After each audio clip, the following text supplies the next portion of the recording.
and welcome to the September 6, 2022 meeting of the Town of Islip Zoning Board of Appeals. We'll start by reading the public notice. Thereafter, we'll begin to call the cases in numerical order. When you hear your case called, please step up to this podium and in a loud, clear voice, state your name and address for the record. That, Mr. Chairman, will begin. Notice is hereby given that the Zoning Board of Appeals of the Town of Islip will hold a public hearing on Tuesday, September 6, 2022 at the Town Hall West, 401 Main Street, Islip, New York. And the following applications at the times listed or so as soon thereafter as they may be reached. At such time, all interested parties will be given an opportunity to be heard. Dated September 6, 2022, John M. Lorenzo, Chairman. Mr. Chairman, our first hearing this evening is number 639-22. Elisa E. and Dante J. Pilati III. Permission to leave patio having a side yard of 1 foot and rear yard of 1.7 feet instead of the required 4 feet each.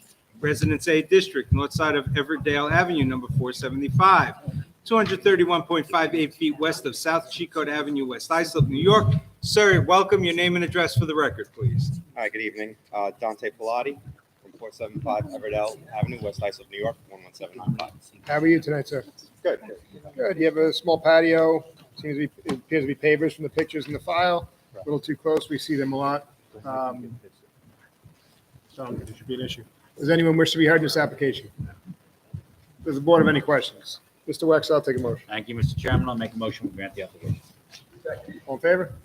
Application granted. Have a good night. Good. Well, thank Next you. application number 640-22, Carol Page Strisco. Permission to leave in-ground pool having a side yard of 13.2 feet instead of the required 14 feet. Residence A District, east side of Riley Street, 300 feet north of Altamar Avenue, West Islip, New York. Welcome, Counselor. Your name and address for the record, please. Yes, good evening, Mr. Chairman, members of the board. Steve Bertolino, 130 West Main Street, East Islip, New York, for the applicant. Good evening.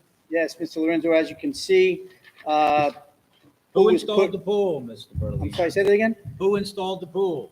South Shore Pools. Oh, They made a mistake, Mr. Wexler. They That's Do missed, they ever make a mistake where they have too Yeah. much side yard relief?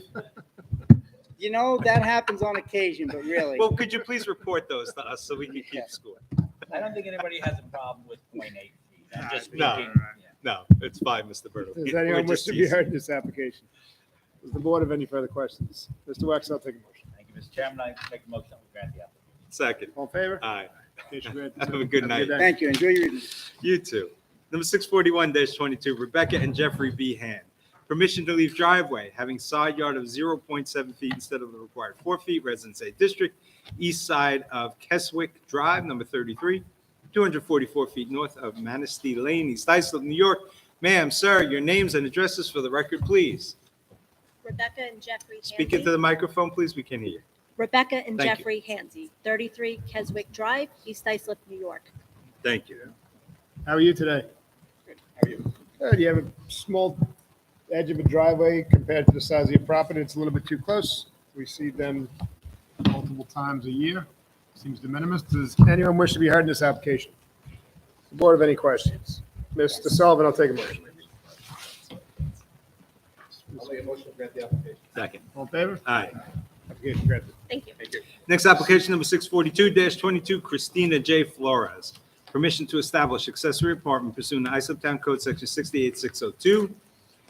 And to leave driveway on side property line, not having required setback of 4 feet, Residence B District, north side of Elliott Street, number 207, 225 feet east of Broadway, Brentwood, New York. Ms. Trella, welcome. Name and address for the record, please. Good evening, Roxanne Trella, Dynamic Expediting Services with offices at 1040 Terry Road, Ronkonkoma, New York. How are you tonight? I'm good, how are you? Good. You here for an accessory apartment? Yes, we're here to establish an accessory apartment.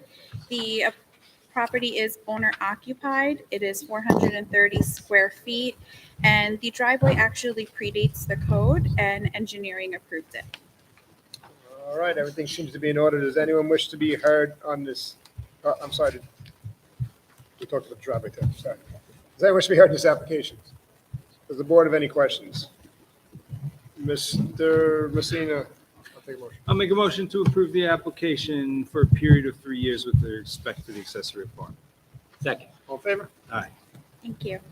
Next, application number 643-22, Jose and Villanera Guaman, Permission to establish family use only pursuant to Islip Town Code Section 68-419.1 to leave deck having a side yard of 2 feet, roof over having a rear yard of 3 feet, instead of the required 4 feet.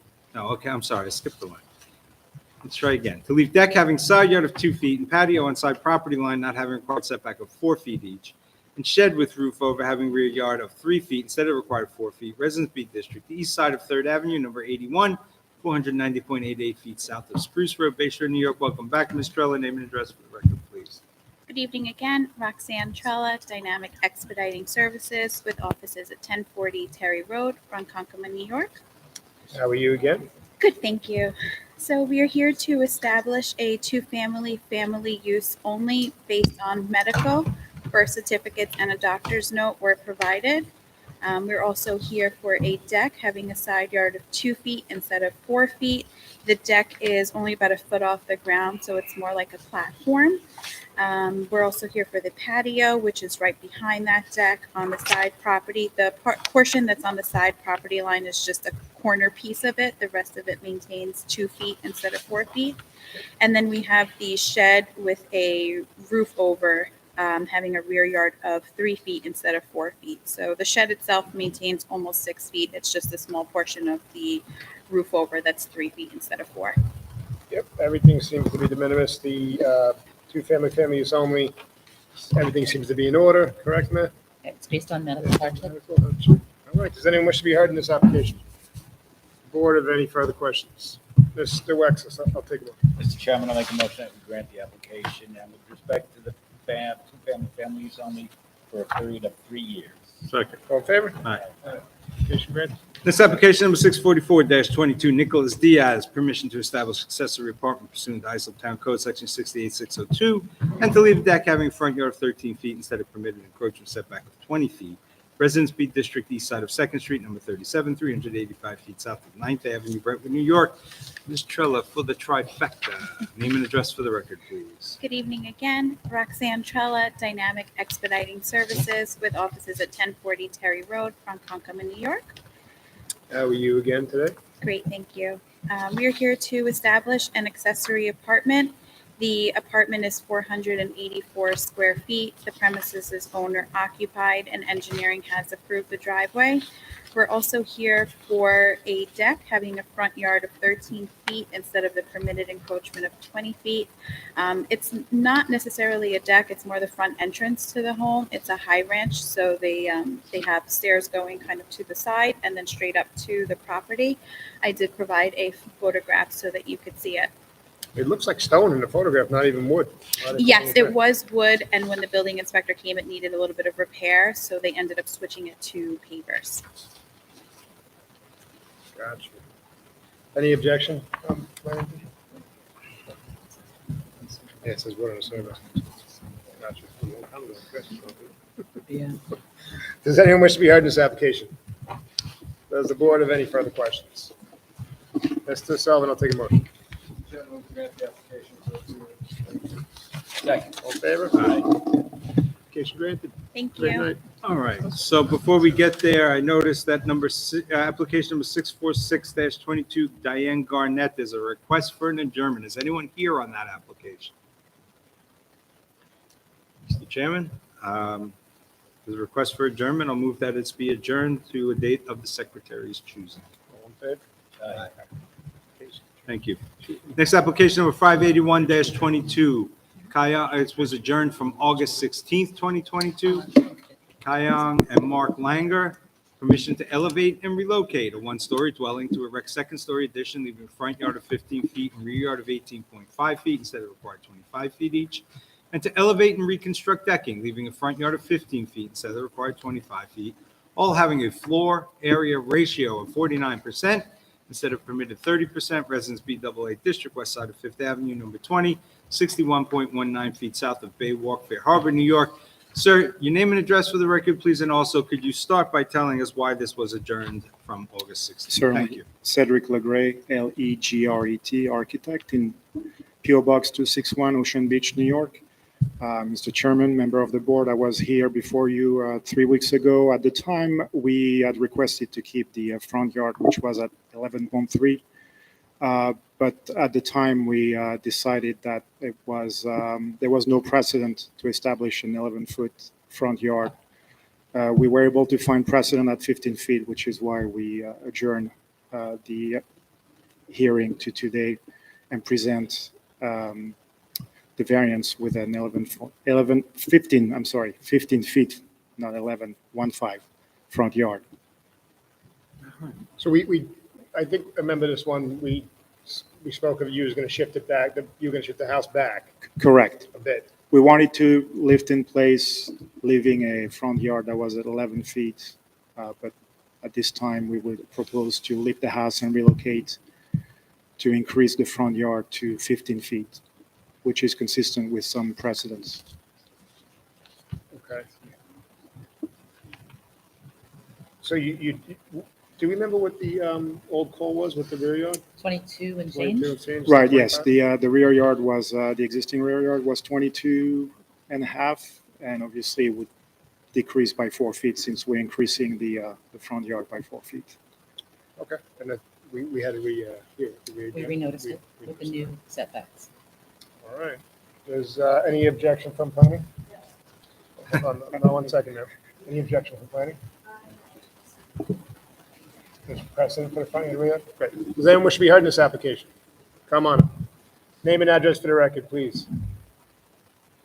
Hi there, I'm Jane Beal from 11 Holly, so I'm the house directly behind the house that we're talking about, Okay. Beal.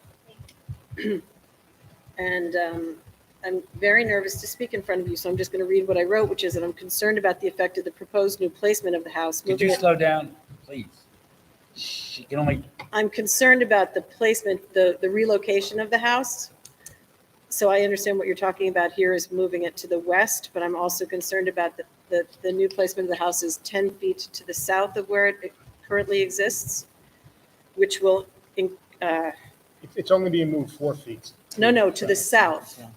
Oh, I'm So sorry. the proposed plot plan now shows the house, I think at least 10 feet, that was my guess actually from looking at the plan, which will radically impact the natural light and airflow to my house and impinge on our privacy, and I'm concerned that it'll also impact on the property value. When we bought our house, we bought it partially because of the location, because of the exposures. So this is effectively going to be putting what looks like an apartment building right behind on our back deck. So we have a few, we have to look at the code and make our decisions off of a few different options. And one of them is nature and character of the neighborhood. So has this been done in your neighborhood before? Relief of the side yard and rear yard, right? It has. We have precedent in your neighborhood for relief. Well, I would say the character of the neighborhood, of my immediate neighborhood, will be greatly affected and changed. Well, we have side yard and rear yard relief already that was approved Oh, okay, I see. in the past in your neighborhood. Within- Oh, rear yard. I thought we talked-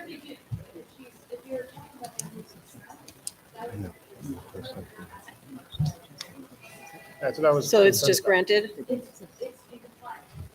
Oh, it is in compliance, so there's nothing that can be done about that position. so it's only rear It's yard only rear, that's what I was concerned about.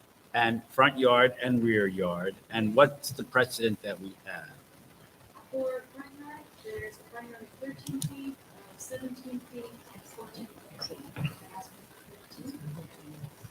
And then for rear yard, we're asking for 18.5, and there's 16.4, 10.7, there's a 20.2, so 18.5 is right.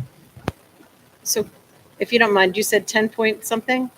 So why is the 11 foot not allowable where it, He's asking for 18 in the rear. There's one, this one is approved for 10 point something.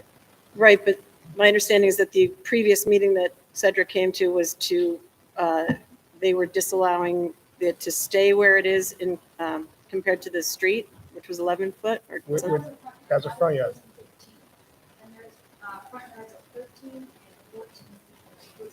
So He was 13 asking is for better 11. than He was asking for 15. 11. 13 pushes it back.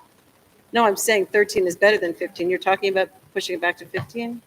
We're gonna be 15 feet from the So 13 is closer to the front. Right, which would keep it 2 feet farther from my house. Yeah, but we have precedent for the rear yard also, closer than what he's asking. Oh, for. okay. So then there's no hope in objecting to Well, this. that's not the hope. Okay, but you're asking us then to grant him a variance at 13 feet rather than the 15? That would be You're something. asking? Okay.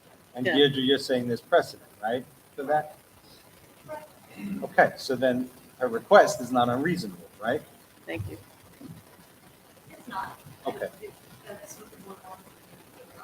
But the only reason why they came back is to try and make it a little bit more in the middle for all the variances they were asking. Understood, and, okay. And 13 is better than 11, which was the original. For you. For you. For you, we pushed it from the No, front. no, for you, No. it's not, right. From Yeah, the I'm street, saying right. for this, Right on for the front town, but, Property line, if you could get it that. right. Yeah, you know what we have to do is make a judgment Balancing call. test. Do we Yes, want it's it balance. closer to the street or closer? Generally, we militate toward pushing it a little further from the street, so it doesn't look like the houses are right on top of the Right. street. So unfortunately, it pushes a little closer to you. We understand that. But we, as our vice chairman said, and he's very sharp, we have to do a balancing test. Up as a So marble. we could meet halfway. So, but no, what happens is it was a drastic reduction from what the original plan was, as you know. So that's kind of our, But I think planning. the original plan was actually keep it where it is in regard to the street, which is 11, Right. 11 feet. but we augured toward pushing it Correct. back from the street. We But think maybe you that's guys would hear nicer. my prayer and hear my plea, and maybe we could meet halfway, which I don't think would be upsetting to the client, to my neighbor, But- you know. I think we have to. Deirdre, could you tell us the precedent with the, you said there was precedent for an 18-foot rear yard? For rear yard is 10.7, 16 about another 10. Were any of those two-story additions? Because that's what this is. I could check again, I believe that they were just with the houses. Now for the house. Okay. But it's also 2-story elevated. That's different from 2 stories from the ground. Is that correct? No. Okay. No, we have to allow them, those are the new FEMA requirements. So, All right, thank you. I'm comfortable with the proposed plan. I don't know what the rest of the board thinks.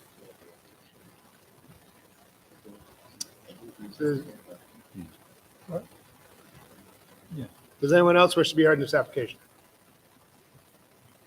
Does the board have any further questions? Someone might say hi. No, No, he's second. the Oh, I'm applicant. sorry. Mr. Legrand, would you like May I? to say anything? No, I just wanted to, unfortunately, I do not have the granted variance, but Ms. Beal, when she raised her house, applied for a variance 164.18. She was asking for a 13 feet front yard. I don't know if that was approved. I don't have the granted variance. We're certainly amenable to going to 13 feet if it works better for everybody. We started at 11, we went to 15. If 13 is the magic number, we certainly don't have an I objection think to this. last hearing, we thought 15 was the appropriate to keep the setback. So it has some sort of a, Yes, I was able to find some precedents as well at 15. And then she wasn't present at the first. Yeah. No, but well, So if you held 13-foot front yard, then your rear yard, Would be 20.5. 20.5. Again, it's, Yeah, rather but than I'd still- shifting 4 feet, we're only shifting And 2 there is the feet. 7-foot utility path there, right? That's correct, yes. I would still prefer to keep it 15 in the front and maybe knock off a foot in the back to meet halfway. Right, but I think the front yard, to me, is more important than the rear yard. I understand the objectant's feeling, but I think 15 is a good number for the front. We can put it to a vote.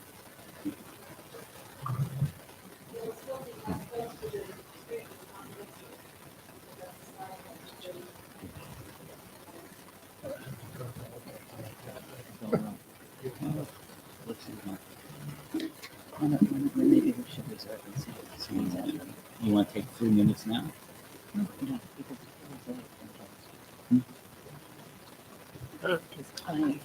will do. Does anyone wish to be heard in this application? Does the board have any further questions? Mr. Wex, I'll take a motion. Thank you, Mr. Chairman. After much deliberation and thought on this over the last two meetings, I'm going to make an application that we grant the application. Are you granting it outright? 15? Oh, yeah, okay. All in favor? Aye. Application granted. Next application number 645-22, Robert Cadriano, permission to use dwelling for family use only pursuant to Islip Town Code Section 16419.1, Residence A District Southeast corner of 40th Street, number 4 on Comac Road, Islip, New York. Sir, your name and address for the record, please. Eric Bjornaby, architect, 4250 Veterans Highway, Holbrook, New York, Suite 2040W, 11741. Welcome. How are you tonight, sir? Good, how are you? Good. So we're here tonight seeking for variance for the parents, seeking for a variance for a two-family use only. And we're doing an addition to the home. The home is existing 2,528 square feet. We're proposing an addition, 1,539 square feet. It's a two-story addition. You're There's just no, here for two-family use only, though, right? We're not here for any addition variances. so we don't need any variances for bulk. Yep, so we have everything in order. It's based on, criteria is based on age. Yes, The owner's mother, correct? correct. Everything seems to be in order. All right, Mayor? Yes, everything's in order. Does anyone wish to be heard in this application? Does the board have any questions? Mr. Sullivan will take a motion. Chairman, move to grant the application for a period of 3 years. Second. All in favor? Aye. Application granted. See you in 3 years. Thank you. Sir. Take care. Next application number 647-22, Alex Castro, permission to establish accessory apartment pursuant to Islip Town Code Section 16602. Residence A District, north side of Preston Street, number 131, 212.12 feet west of Radcliffe Drive, Brentwood, New York. Is there anyone here on this application? Second call. Second call, please. Thank Second you. call. Next application, number 648-22. Oscar Renee Segovia, Carlos E. Rivas, and Sandra C. Rivas. Permission to erect one-story addition, 16 feet by 16.8 feet through the floor area ratio, 29.26% instead of permitted 25%, and to leave shed on side and rear property lines not having required setback of 4 feet in the district, east side of Evans Place, number 5, 100 feet north of Roosevelt Street, Bayshore, New York. Madam, your name and address for the record, please. Good evening, Christina Bravin, Morano Expediting, 2938 Hempstead Turnpike, Levittown. Good evening. Good, how are you? Good. Requesting permission this evening to construct a one-story addition sunroom, 16 by 16.8, increasing the maximum allowed FAR from 25% to 29.26%. And we'd like to make a request to withdraw the portion pertaining to the shed. So after further evaluation, it just was in disrepair. They tore it down. You tore the shed down? Yes. All right, so Move to amend the call of the meeting, Mr. Chairman, to eliminate the prayer for relief for the shed. Second. all in favor? Aye. And you stated about under 30%, which we see here at the Town of Islip Zoning Board, as you know. Yes. So we appreciate that. Does anyone wish? Seasoned professional. It's a seasoned professional. Does Thank anyone you. wish to be heard in this application? Does the board have any further questions? Where are we? Mr. Wexler, take a motion. I'll make a motion to grant the application as amended. Second. All in favor? Aye. Application. Thank you. Have Next a good night. application number 649-22, Jesse M. and Jennifer A. Lasco. Permission to leave deck having a side yard of 1 foot, Yeah, really. required 6 feet, second story deck having a side yard of 8.8 feet instead of the required 9.5 feet. Residence A District 278 cluster, south side of Ties Court, number 1, 225.9 feet east of Bayview Drive, Oakdale, New York. Mr. Eng, welcome. Good Name evening. and address for the record, please. Christopher Ang, 93 Main Street, West Sable, New York, 11796. Williamstown. Good. How are you, Chairman? Good, thanks. We are here presenting a first-story wood deck and a second-story wood deck and they are both existing. The side yards do not go further than the existing side yards of the house. So it doesn't encroach any more than the actual dwelling. The wood deck, not the second story, I guess the first story wood deck, it seems like it's against common area? Yeah, it's an odd development. There's 6 houses in this development, so yeah, it doesn't. The other lots of land won't be developed. So Well, but if it's against common area, it's not approaching, so. Yeah. What I think the chairman is saying is you have no impact, no adverse impact. that's correct. Good for you. Thank you. Does anyone wish to be heard in this application? Does the board have any further questions? Mr. Sullivan, I'll take a motion. Chairman, move to grant the application. Second. All in favor? Aye. Application granted. Next Thank application, you. 650-22, Maria Garcia Moreno and Feliz Lourdes Garcia. Permission to leave driveway having front yard occupancy at 52.3% instead of permitted 35%. Leave shed having rear of 0.5 feet instead of 4 feet. Residence Double A District, north side of Suffolk Avenue, 955, 700 feet west of Willoughby Street, Brentwood, New York. Sir, gentlemen, your names and addresses. For the My record. name is Mason Garcia, and my dad's name is Mario Garcia Moreno. And Welcome. I'm just here to translate for him. No And we worries. live in 955 Suffolk Avenue, Brentwood, New York, 11717. As does he as well, right? Huh? He lives there as well. Yeah. Right? Okay, thank you. So yeah, we have evidence that we moved the shed 4 feet, because I was 4.5 feet, because the required was 4 feet. And I don't know if you guys want to see the evidence. Yeah, we see, Don't worry about the shed. we see sheds all the time, but the bigger issue, I'm sorry, Mr. Messina, I cut you No, off. please, you're the chairman. I mean, Front yard occupancy, code says 35%. Yeah. Mm. So my dad wanted to leave it the same way because that street is very trafficked and there's a bunch of cars passing by, and it's very hard to get out of the driveway when there's that many cars passing by, and he just wanted to leave it the same way. And my dad also says that he bought the house the way it is right now. Unfortunately, we hear that a lot, and that's nothing that we can do on that. I know you don't want to hear that, but just because you purchased a house like that doesn't mean we can say it's okay. However, it is a busy road. no. I don't either. Yeah. So, Will, you can write that. What?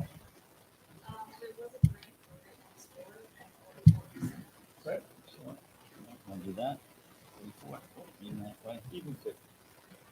He's at 52.3. That's what I said, even 50. Wait, he's 52.3. That's fine. I told you.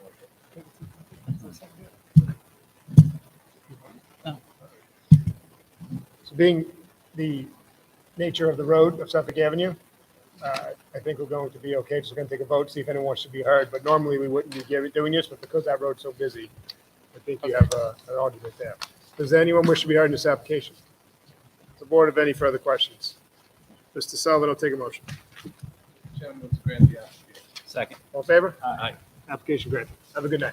Next application was 651-22, Vicky Ann Bowers. Permission to erect a one-story addition, 5.9 by 7.7 feet, roofed over porch, 5 feet by 22 feet, and second-story addition, 22 feet by 31 feet, leaving a front yard of 15.5 feet instead of the required 25 feet, side yard 13.4 feet instead of required 14 feet, total side yards of 27.9 feet instead of 28 feet, and floor area ratio 30% instead of permitted 25%. Resident Feet District east side of Willard Avenue, number 71, 305.56 feet south of Parish Street, Sayville, New York.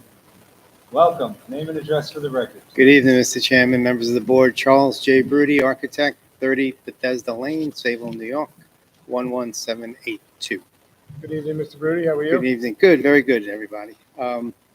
As stated in the call, homeowner seeks permission to construct a one-story addition to square off the corner of the house, 5.9 by 7.7, roofed over porch, 5 by 22, second-story addition, 22 feet by 31, leaving a front yard setback of 15.5 feet instead of required 25, a side yard setback of 13.4 instead of the required 14, total side yard setback of 27.9 feet instead of the required 28, and a floor area ratio of 30% instead of the permitted 25.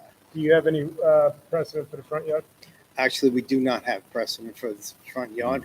In speaking with planning, I think they would be okay as long as the porch remains open and not enclosed. Never to be enclosed? Correct. Can I, Deidre, what do we have that approaches that? So that's my concern. We have basically conforming neighborhood and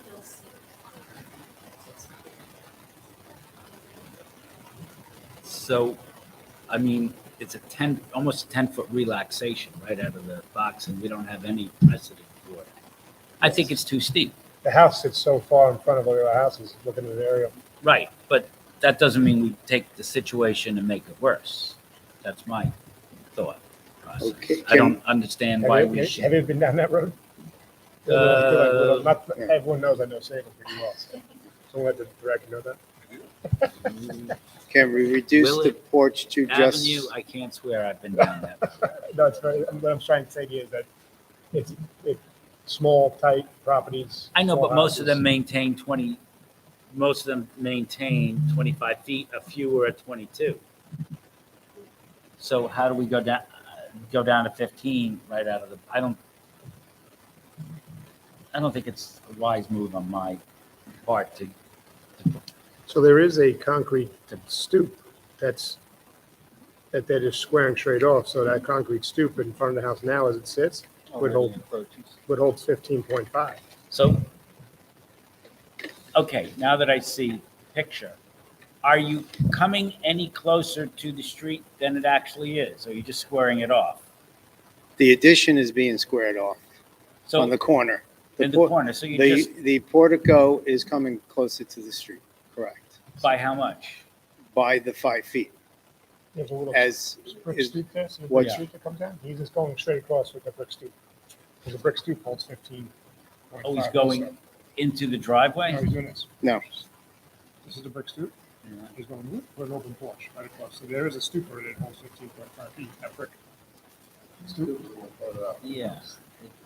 And you want to go 5 feet further out? No, he's gonna go straight across from that. So Straight your out. survey. Correct, straight across from the brick stoop. That stoop With- comes out 5 feet? 5 feet, Mr. correct. Rudy?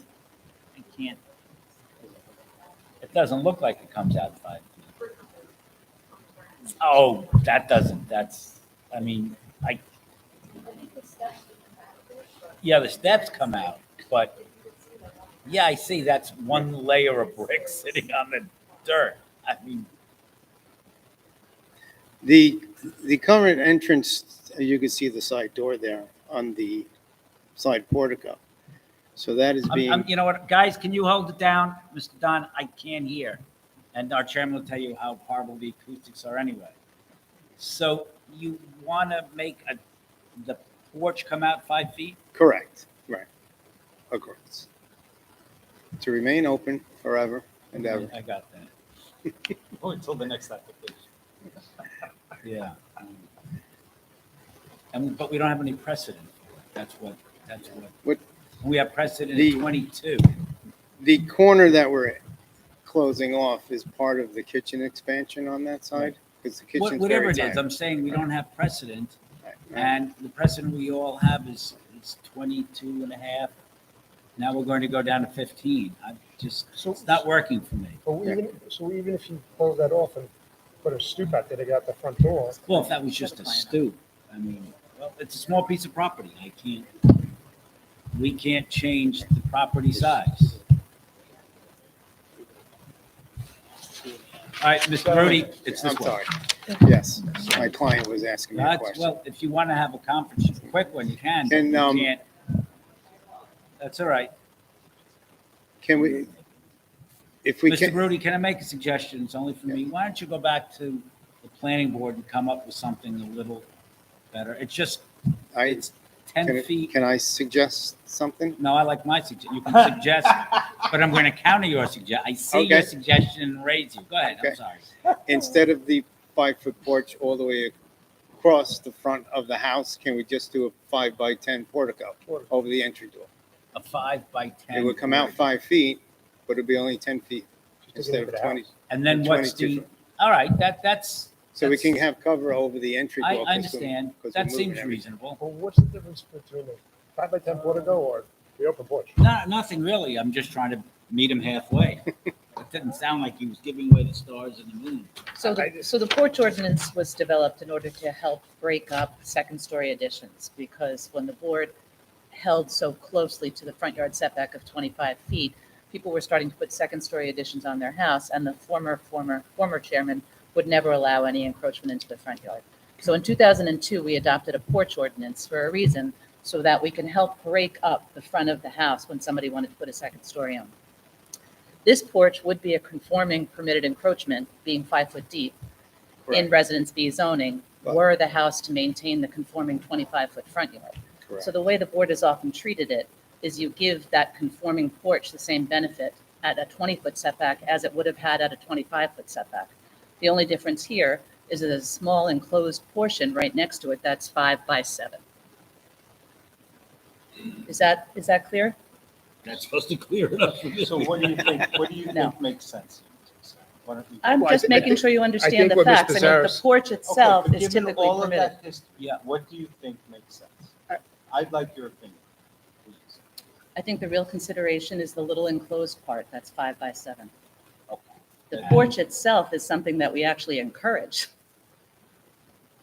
I think what Ms. Pissarro is saying is if this house held the setback, the proper setback, we would give the 5-foot porch and encroaching into the front yard. It doesn't We hold wouldn't the have a porch. choice, it would be as We wouldn't right. be here for Right. But that. it doesn't. Yeah. So It it happen. doesn't. So how do we pretend that it does? And say, okay, we'll give it anyway. It's a single-story structure, so that if we prohibit the second floor, then we've accomplished the goal of the ordinance. Yeah, but somebody's going to come in and say, I'm just going straight up, keeping the footprint. We can't assume. We can't We assume do it all the that. time. We can't assume. We already had Come one on. on tonight. And the world's flat. Come on. We can't No, assume that's that. not from my point of view. I think that's more, anyway. We go those straight up. We must have do 3 times a night. All right, well, what about a recorded covenant, Mr. Wexler? Would that address your concern? Yes. Okay, so recorded covenant, no second floor any closer to than what's on this. Okay, you can never come close. Yes. Yep. Right. Well, no, we'll make sure never, because you're gonna record a covenant in the county clerk's office. Yep. All right. Yep. Well, that seems to solve your issue. Yeah. All right. Does anyone wish to be on this application? Does the board have any further questions? Mr. Messina, I'll take a motion. Mr. Chairman, I move that we grant the application subject to a covenant to the satisfaction of the town attorney being reported to guarantee that there will be no further second-story additions other than what's before us. Second. All in favor? Aye. Very well. Thank you very much. Have a good night. Great night. You're not getting a building permit till you record the covenant. I want to be clear about that, right? Oh. So you've got to get right to work on that. Okay. All right, thank you. Next application, number 652-22. Justin C. Jensen, permission to erect 2-story addition, 15 by 20 feet, living floor area ratio of 30.99 instead of 25%. It's in the district west side of Bayway Avenue, number 41, 100 feet north of Neptune Court, Bay Shore, New York. To the chatty Mr. Michael Dunn. Welcome, sir. Good evening. I'll Name work and on my address for the inside record, voice. please. My name is Michael Dunn. I'm the architect for Justin Jensen at 256 Orinoco Drive in Brightwaters, New York, 11718. Now you can talk all you like. All Well, not right. really. Not all You know I'm not a big talker. Now you can talk. So we are planning an addition, a 2-story addition to the house. You're not going straight up, are you? We're going to go straight up in the rear. The very next one. Thank you, Fine. Mr. Dunn. Oh, Thank you, that's Mr. Dunn. Did you hear that, Chairman? Not over the open porch. He's not going straight up, though. No covenants, please, in this one. What's the precedent for FAR. We do have an FAR at 31% in that neighborhood from the old zoning board case of 385-05. So we're What's- keeping it under that How much 31, was that in that case? How much? 31%. Oh, so you're just under? Just And under. how many other, I mean, you're not telling us that's a nature and character neighborhood. You just have one. Yes? Yeah, that's the one we have as precedent. He's saying this precedent. You always ask for it. So Yes. He's giving it to you. And then I always say, is that the nature and character of the neighborhood? No, you always say, that's an outlier. That's an outlier. It is.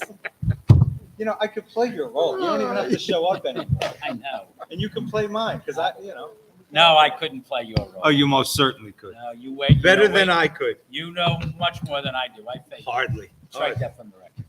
You're chairman emeritus, sir. Since it's 1/100th off the president. All right. Precedent.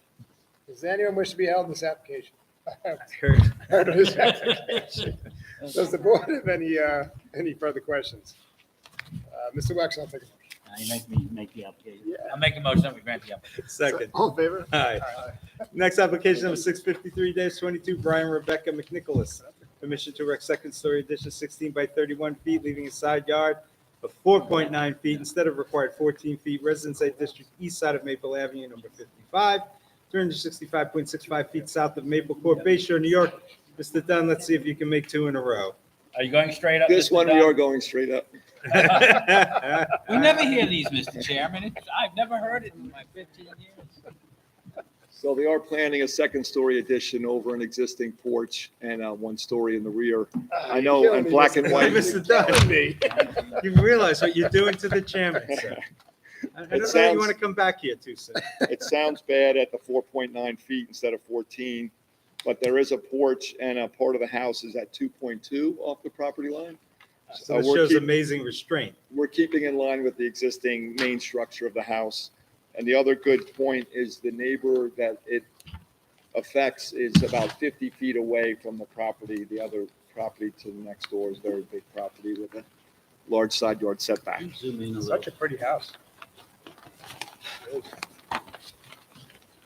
And, oh, okay, I see the building there, yeah. And you're squaring off, is that what it is? Yes, As you're just going bumping straight the up? rear. Yeah, nothing from Over the front roof will of the change. porch. Yeah. And what's the length of the addition that you're squaring off, that you're going straight up? 31 feet, right? It's 31 feet wide, about 16 foot 16 deep, feet. So you're going 31 feet? across the back of the house. And What- 16 foot along that property line. Or on the side yard is 6 So the feet. 16, it's 16 feet that Affects you the side property. want to square off and go straight up? Yes. Okay, thank you. Any objection from planning, Deirdre? Does anyone wish to be heard in this application? Give me one more. Does the One board- more. No. Does the board have any questions? Mr. Sullivan, I'll take a motion. Second. All in favor? Aye. Straight up. Next application is 654-22, Fidel Velasquez. Permission to establish accessory apartment pursuant to Islip Town Code Section 68602 and to lease shed not having 20 feet behind the front line of the dwelling. Residence Double A District, northeast corner of Commercial Boulevard, number 249 and Fulton Street, Brentwood, New York. Welcome. Name and address for the record, Good please. evening. Maria Hickey, Victory Expediting, 606 Johnson Avenue, Suite 25, Bohemia, New York, 11716. How are you? Okay. Yeah, so I'm here to request permission to establish the accessory apartment and to leave the shed with less than 20 feet as required. How much From the less front of the than house. 20 feet, do we know? Well, Looking at the survey, it looks to be about 10 feet. 10 feet. I don't have the exact number.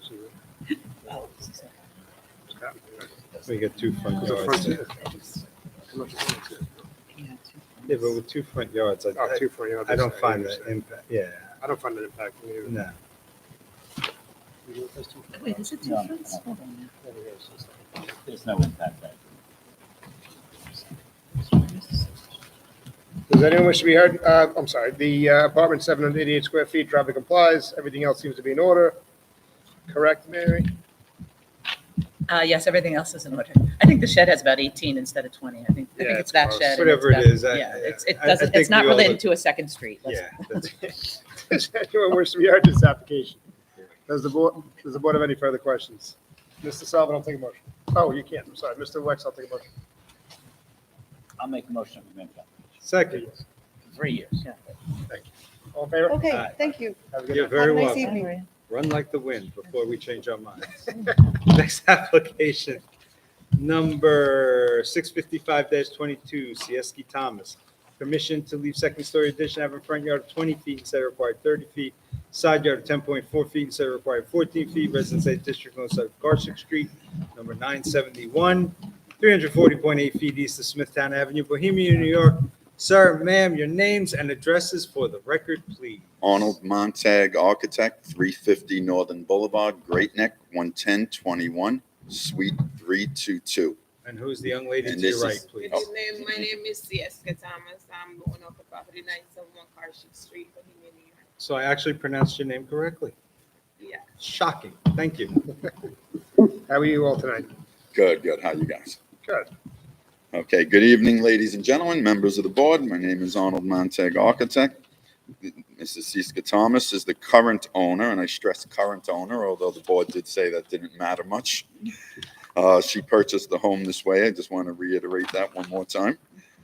The home is on the north side of Carshik Street, 340.80 feet east of Smithtown Avenue. It's a Residence A zone, and it's an oversized lot of 27,971 square feet, where an 11,250 square foot minimum lot is required.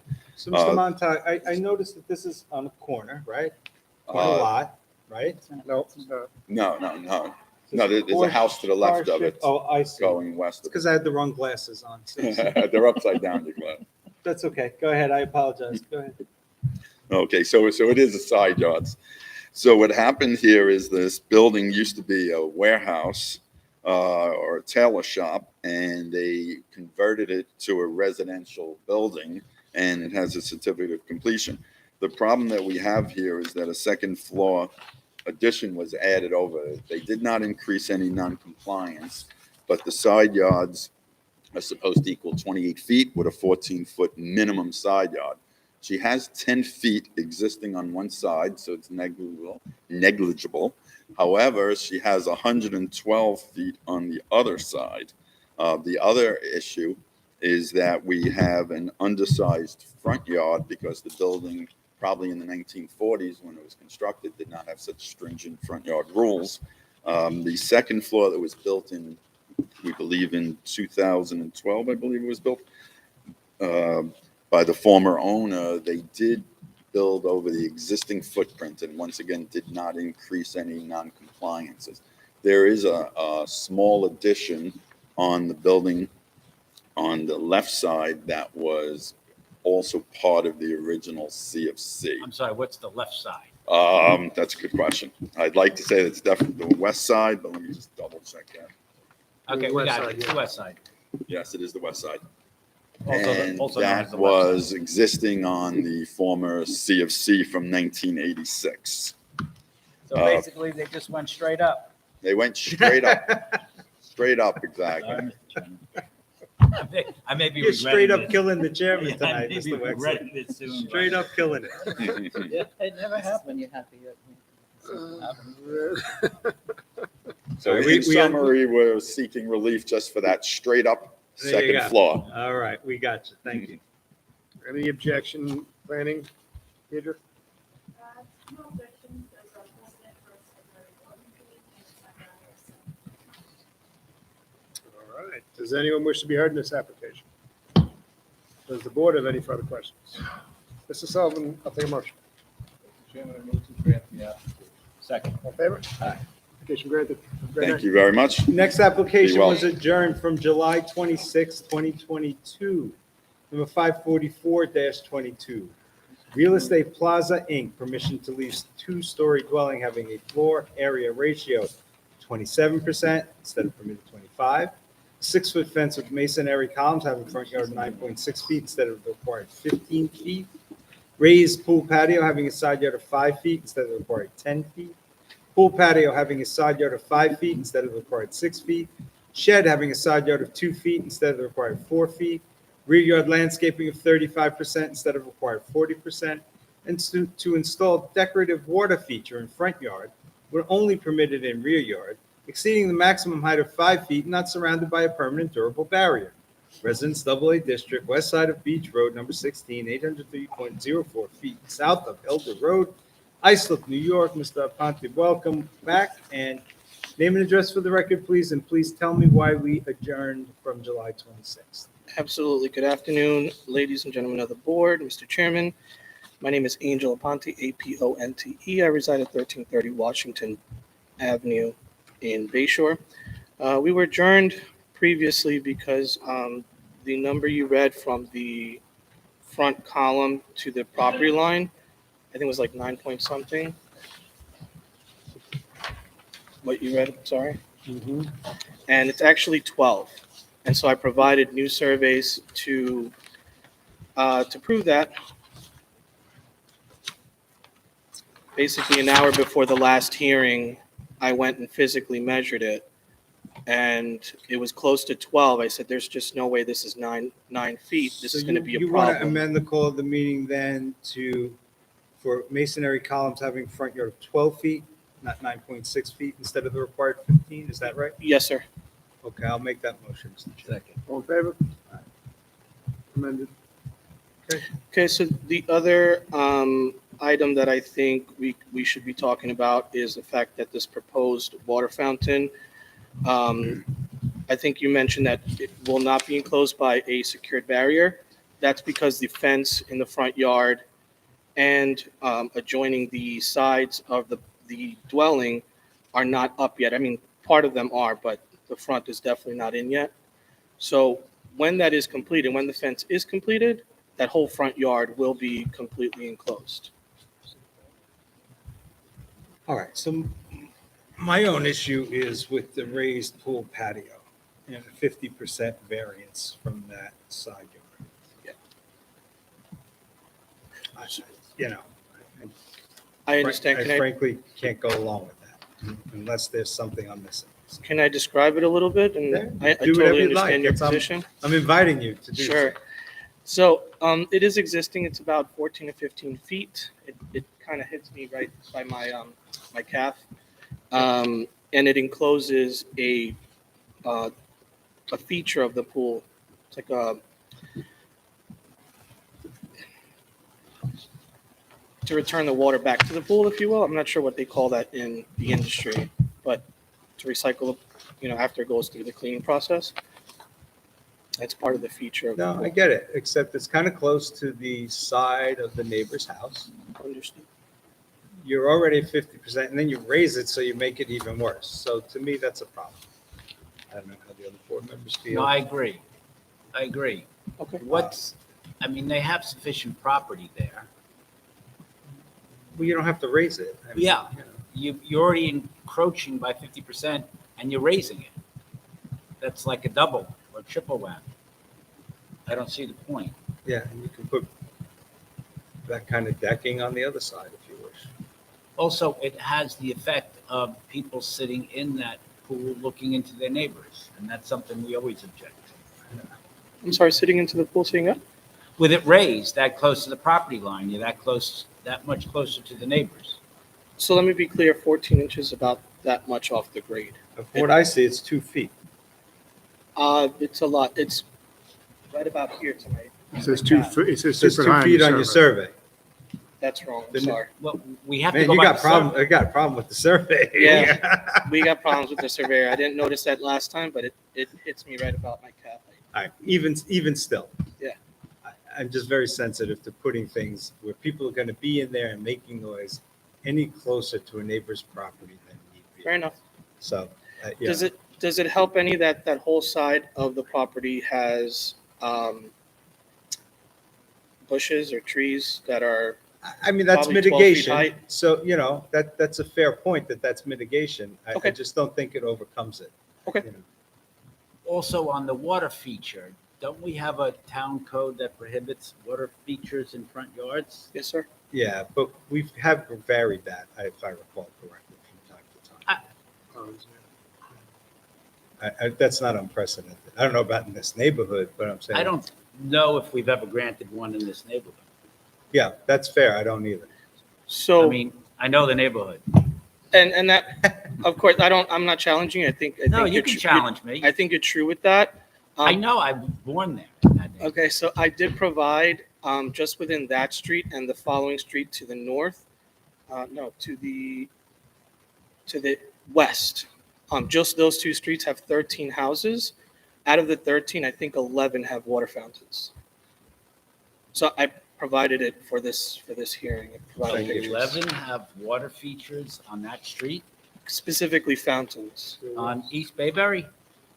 East Bayberry and Beach. 11 total, something like that, 11 I bet total. none of them were grants by this board. Understood. I'm just But it kind of is nature and character. trying to say nature and character, and the same thing with the columns in the front for the fencing, specifically the gate, the entry gate. Most of them were 4 feet higher, and some of them were right up to the property line. I have, But those are not from grants, and those may be legacy. okay, may it be, I just wanted to make that No. a point to Well, consider. now we also have an interesting point, which we've debated often on this board. We have fun. We debate zoning in our spare time. If you have, and I'll run this by Vinnie and Will, if you have, let's say, 15 homes in our radius, let's say there are 20, and 15 have the similar things that the applicant wants, but those 15 are there illegally.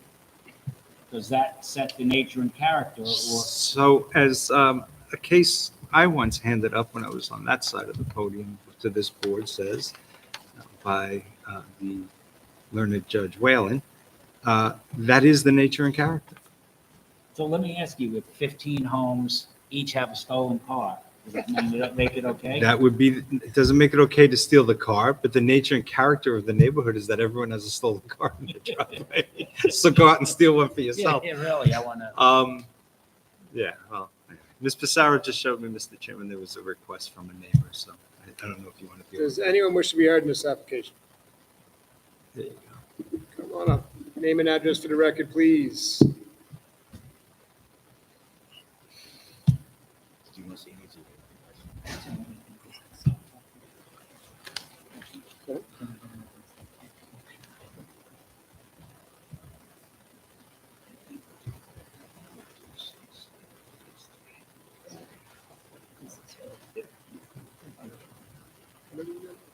Boy.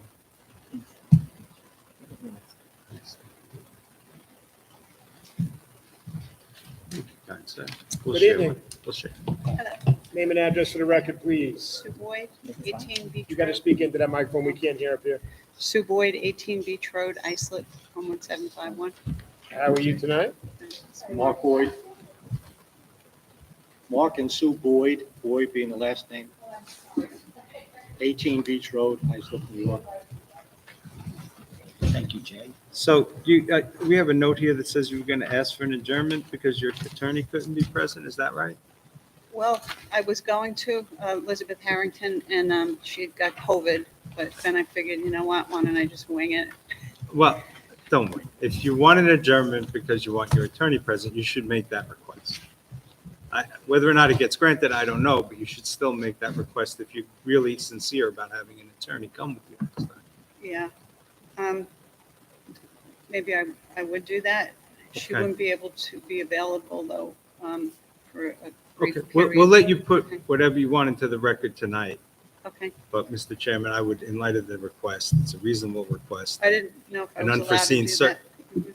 It's an unforeseen circumstance, so I would move, after Ms. Boyd is done with whatever she wants to present, I would move that we If I could adjourn. adjourn, then I would. Ms. Boyd, I'm trying to help you. Oh, I'm here. sorry. I would move that we adjourn once more.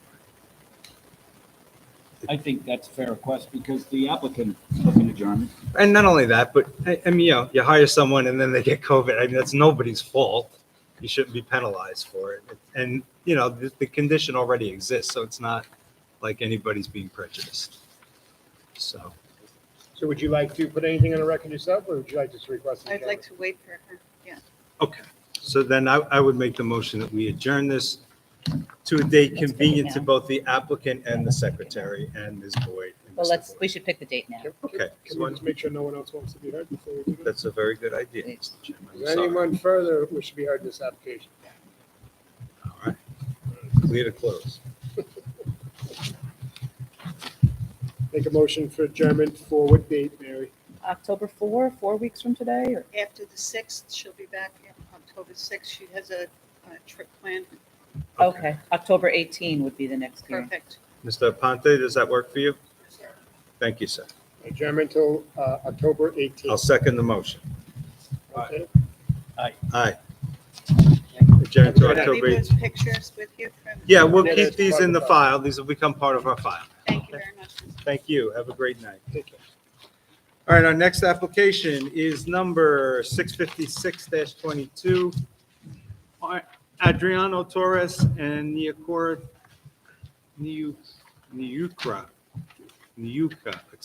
Torres. I apologize.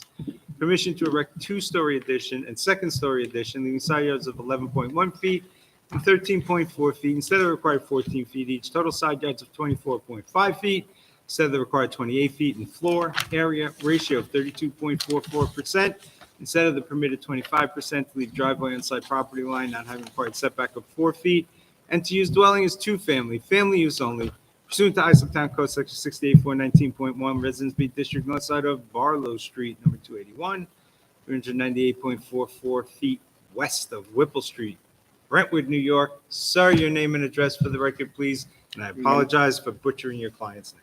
That's okay. My name is Salim Abraham. I reside at 254-10 Francis Lewis Boulevard, Rosedale, New York, 11422. That's in Queens. Hey, Mr. Abraham, if you can speak into that microphone, because we have a hard time hearing you. Sorry. Better? That's great. Okay, thank you. I also have my clients also there. If they have any questions, they can come up to the podium and answer it for you guys also. The application is a long process that we had to go through. We did ask previously higher FAR. After speaking to zoning and Daniel, he told us, the 32.44%, that's something that, be more presentable to the board versus what we proposed at the beginning.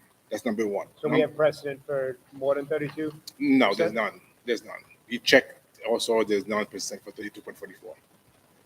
And So wait a while, you checked with the planning department and you found no precedent. So you're giving this number. correct. What is the precedent that exists?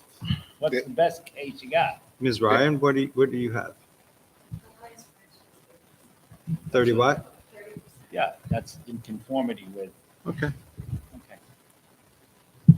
So there was no precedent in regards to the application. The reason to try to get to the 32.44 is to accommodate a future mother and daughter's level on second floor. And the extent was toward the back of the building also, to be able to have a staircase, to not incorporate into the area of the floor.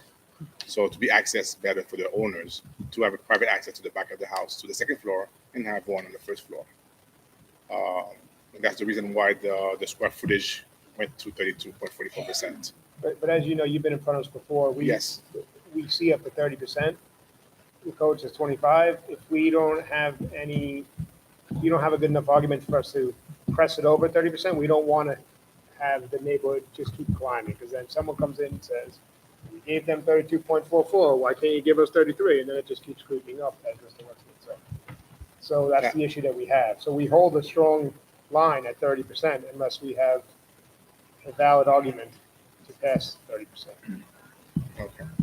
So The valid argument that we will often see is we've given 10 grants at greater than what you asked, or it's existing and you're only asking for 0.1% because it was legacy. You don't have that. Those are the two that come to mind, or there's some other factor. This is otherwise conforming. They've all built at what we've allowed at 30%. That's your problem. Okay. And everything else in the application seems to me de minimis, other than they So we no FAR. issue with the other ones. I don't, we had to take a vote on it and see if anyone wants to be heard, but we see a lot of this, of what you're asking for, other than the FAR, fairly often. Okay, so the maximum we allow is 30%. 30%. And family use only, it's based on age, everything seems to be in order. I don't see any issue, right, Mary, in the file for family use? The owner's grandmother lives with them. Oh, great. Awesome. So you, Okay. Mr. Chairman, I'm content to grant the application at 30%. yep. So I see if anyone wants to be heard first. Okay. Does anyone wish to be heard in this application? Does the board have any further questions? Mr. Wexler, I'll take a motion. Thank you, Mr. Chairman. I'll make a motion that we deny so much the application seeking an FAR of 32.44. However, grant 30% and then grant the remainder of the application. Second. Thank you very much. Okay. Nice evening. Aye. Application. Next application number 657-22, Eric Dennison, James Neary. Permission to erect a two-story dwelling on a lot having a width of 24.36 feet instead of the required 75 feet throughout. Lot area of 4,471.3 square feet instead of the required 7,500 square feet. Leaving a front yard of 5 feet instead of the required 25 feet. Second front yard of 5 feet instead of the required 15 feet. Side yard of 5 feet instead of the required 14 feet. And floor area ratio 30.4% instead of permitted 25%. Residence B District, southeast corner of Lee Avenue, number 4 and 5th Avenue, Bay Shore, New York. Sir, your name and address for the record, please. Good evening. For the applicant, John Farrell with the firm of Son, Ward, Braff, and Koblenz. Our offices are at 1300 Veterans Memorial Highway, Suite 100, Hop Hog, New York. Mr. Farrell, that's a big ask, man. I understand that on paper, it's a big ask.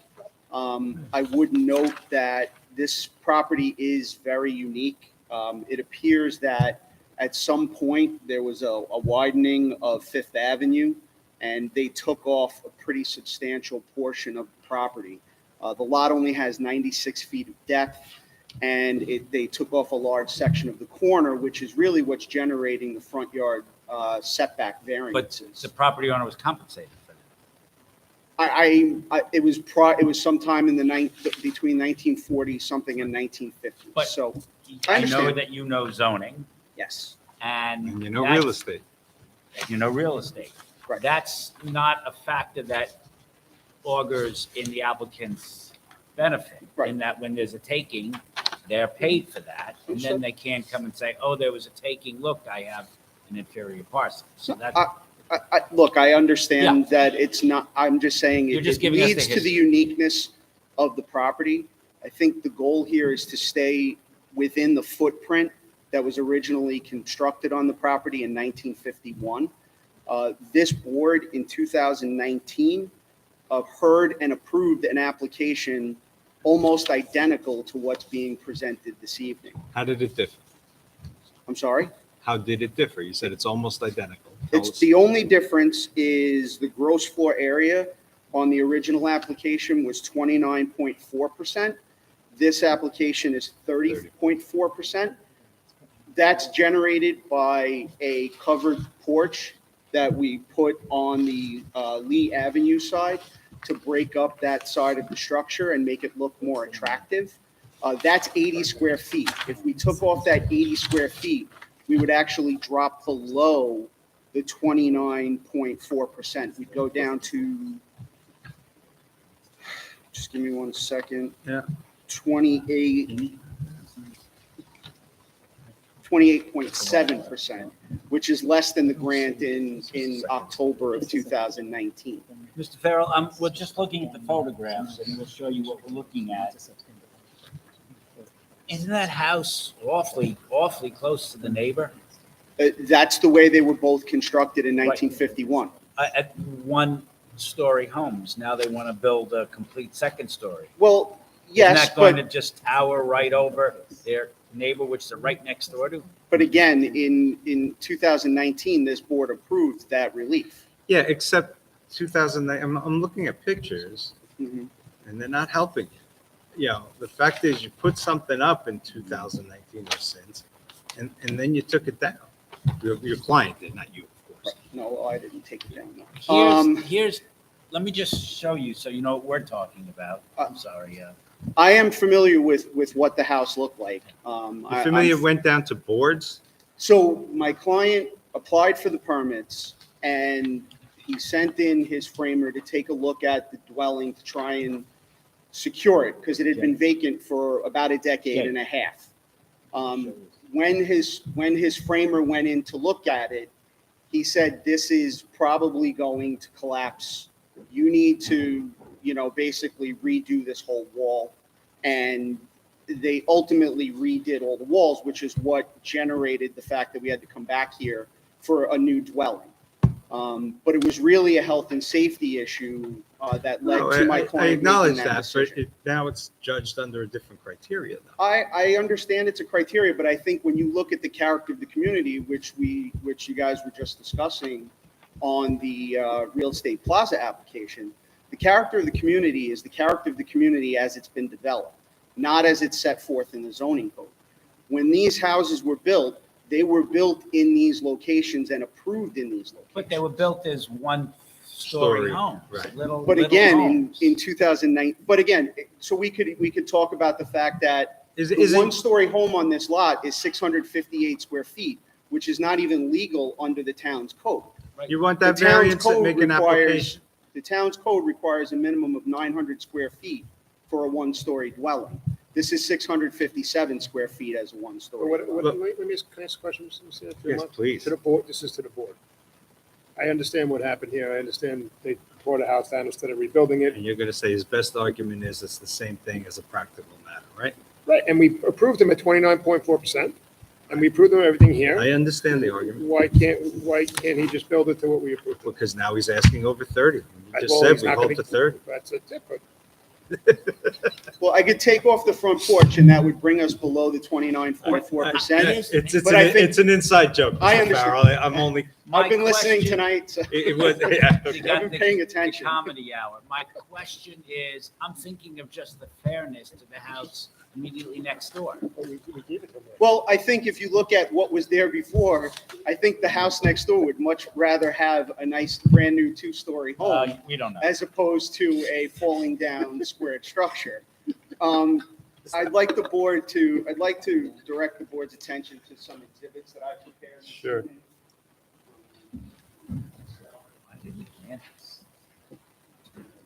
So this is a map taken from Suffolk County's GIS viewer. I've highlighted 4 properties within a couple of blocks of the subject property. The subject property is highlighted in red. The yellow properties are properties with, a similar situation on the corner where a corner was taken and the home that's there now is pressed right up against the property line. I think that, this is a very similar situation to those properties. So the front yard setback, from a planning perspective, I think you want this house on this corner the way it is instead of pushing it back. Why? Because if you push it back, all the other houses along Fifth Avenue are lined up. If you push this house back, it's going to look out of character with the nature of Fifth Avenue. Two houses to the south, looks like it's set back significantly more. They're wrong? not. They're pretty much in line with each other. Mr. Farrell, why don't they set it back some so it's not right on the property line? Why don't they set it back and center it? I think because the existing the foundation is there, right? So the foundation is where the house was originally built. So you're going to utilize the existing foundation? Correct. Okay. Because I mean, while I agree with the chairman that the practical effect is identical, Mr. Wexler's also right, because once that house came down, you're really starting with a blank slate now. And I don't know that we would have given you those variances on a blank slate. Probably not, I suspect. Mr. Wexler and I would have been too obnoxious about it, and everyone else would have seen our wisdom. However, But, if you're going to use the existing foundation. if you're using this foundation, we gave him 29.4 already. No, Mr. Chairman, I agree. I understand. Can you do it at 29, what we gave you last time? That's we can do it at 29.4. That's not a problem. We can take a few feet off of that covered porch and make that a If you're asking for the identical relief, I don't, as a practical matter, I don't see how we did it. we could If certainly. we denied the identical relief, there would probably be an Article 78 in there somewhere. Right, Yeah, and I I don't know mean- that we'd be successful, shall we say. So, I mean, so just to be clear, obviously they're not identical, right? Because this call of the meeting has two more area variances in it. Does it? It does. It has area, lot area, and it has lot width. The original approval has lot area on it. It shouldn't have The because original, Hang on, original we approval have had it, the hang lot on. area on it. Let's check, let's check. the original one was an area variance application and this was a substandard lot I application. agree with you. When I was looking at the approval, I was surprised myself, but it was granted. Who was the chairman? It wasn't used, thankfully. 4471.3. I mean, Yeah, do we they want? put it in there. They must have believed that you were going to take down more than 50% of the house. Right. I mean, that's why I'm saying Whatever. it's the identical Do application. we want to It's- give them what we gave them in the 2019 application? Yeah, that's what we're talking about. Well, I believe that's what we're talking I'm fine with that. If that's what we gave you, that's. And you're saying the only difference is that now you want to do a roofed over porch, right? Yeah, the only, it's an That's 80 what's square up there. foot So if you heard covered me porch. advocating for roofed over porches before. She roofed takes over- it back. Roofed over porches generally don't contribute to gross floor area In the code, it says they. unless they they're are beyond counted. 6 feet deep. Yeah, they are. It's beyond 6 feet. Well, that seems easy enough to fix. It's very easy to fix, absolutely. Does anyone wish to be heard in this application? Does the board have any further questions? Mr. Sullivan, I'll take a motion. I'm just gonna give them the same. I'll make a motion to grant the application with, I just say the same relief as he was granted in 2019? Second. All in favor? Aye. That's what I'm gonna say then. Said well. Said Well done, good. Mr. Farron. Thank you very much. I appreciate the great board's night. time. Have a good night. Next application was previously adjourned from July 26, 2022. It is number 547-22, Greater New York Corporation of Seventh-day Adventists. Permission to convert a single-family dwelling into a house of worship on a lot having an area of 22,500 square feet instead of the required 40,000 square feet, and lot width of 137.5 feet instead of the required 150 feet. Residence AA District, northwest corner of Third Avenue, number 159 and 7th Street, Brentwood, New York. Mr. Rosenberg, welcome. And in addition to putting your name and address on the record, could you please start by telling us why the application was previously adjourned from July? My name is Jack Roseberry. I'm an architect, Roseberry Architectural Studio. My office is located at 93 Main Street, West Sayville. The reason why the hearing was adjourned the last time. Give me 1 second to dig up the notes.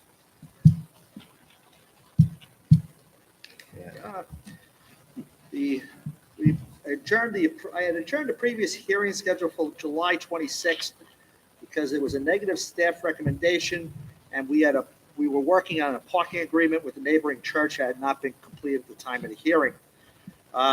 Church also as well wanted to review its needs for the site, and we spent the last few weeks working with the church and the planning department to revise the site plan for this site, and I have this as a part of my opening introductions.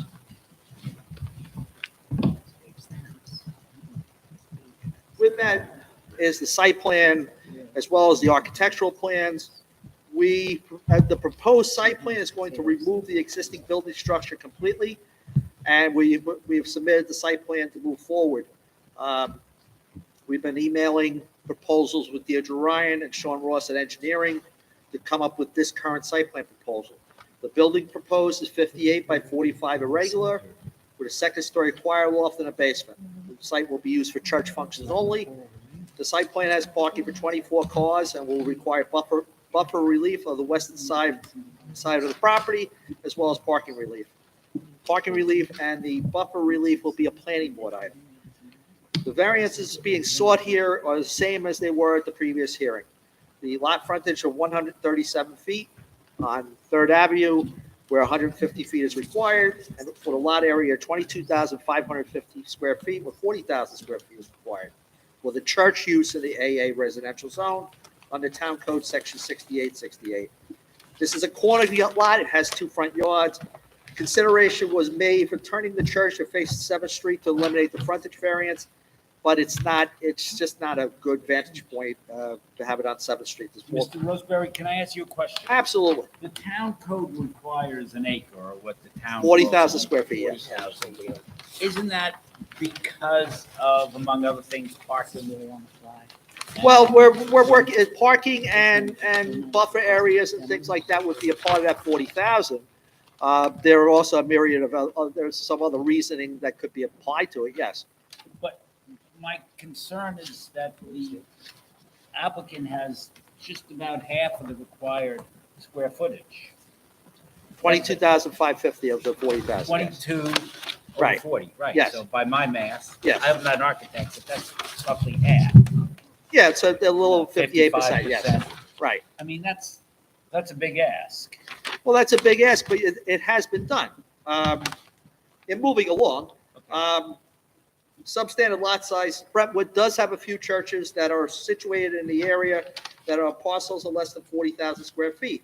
The neighboring church, which is the Christ Episcopal Church, is on a parcel size that's actually smaller than our church, 22 How old is that church? 1949.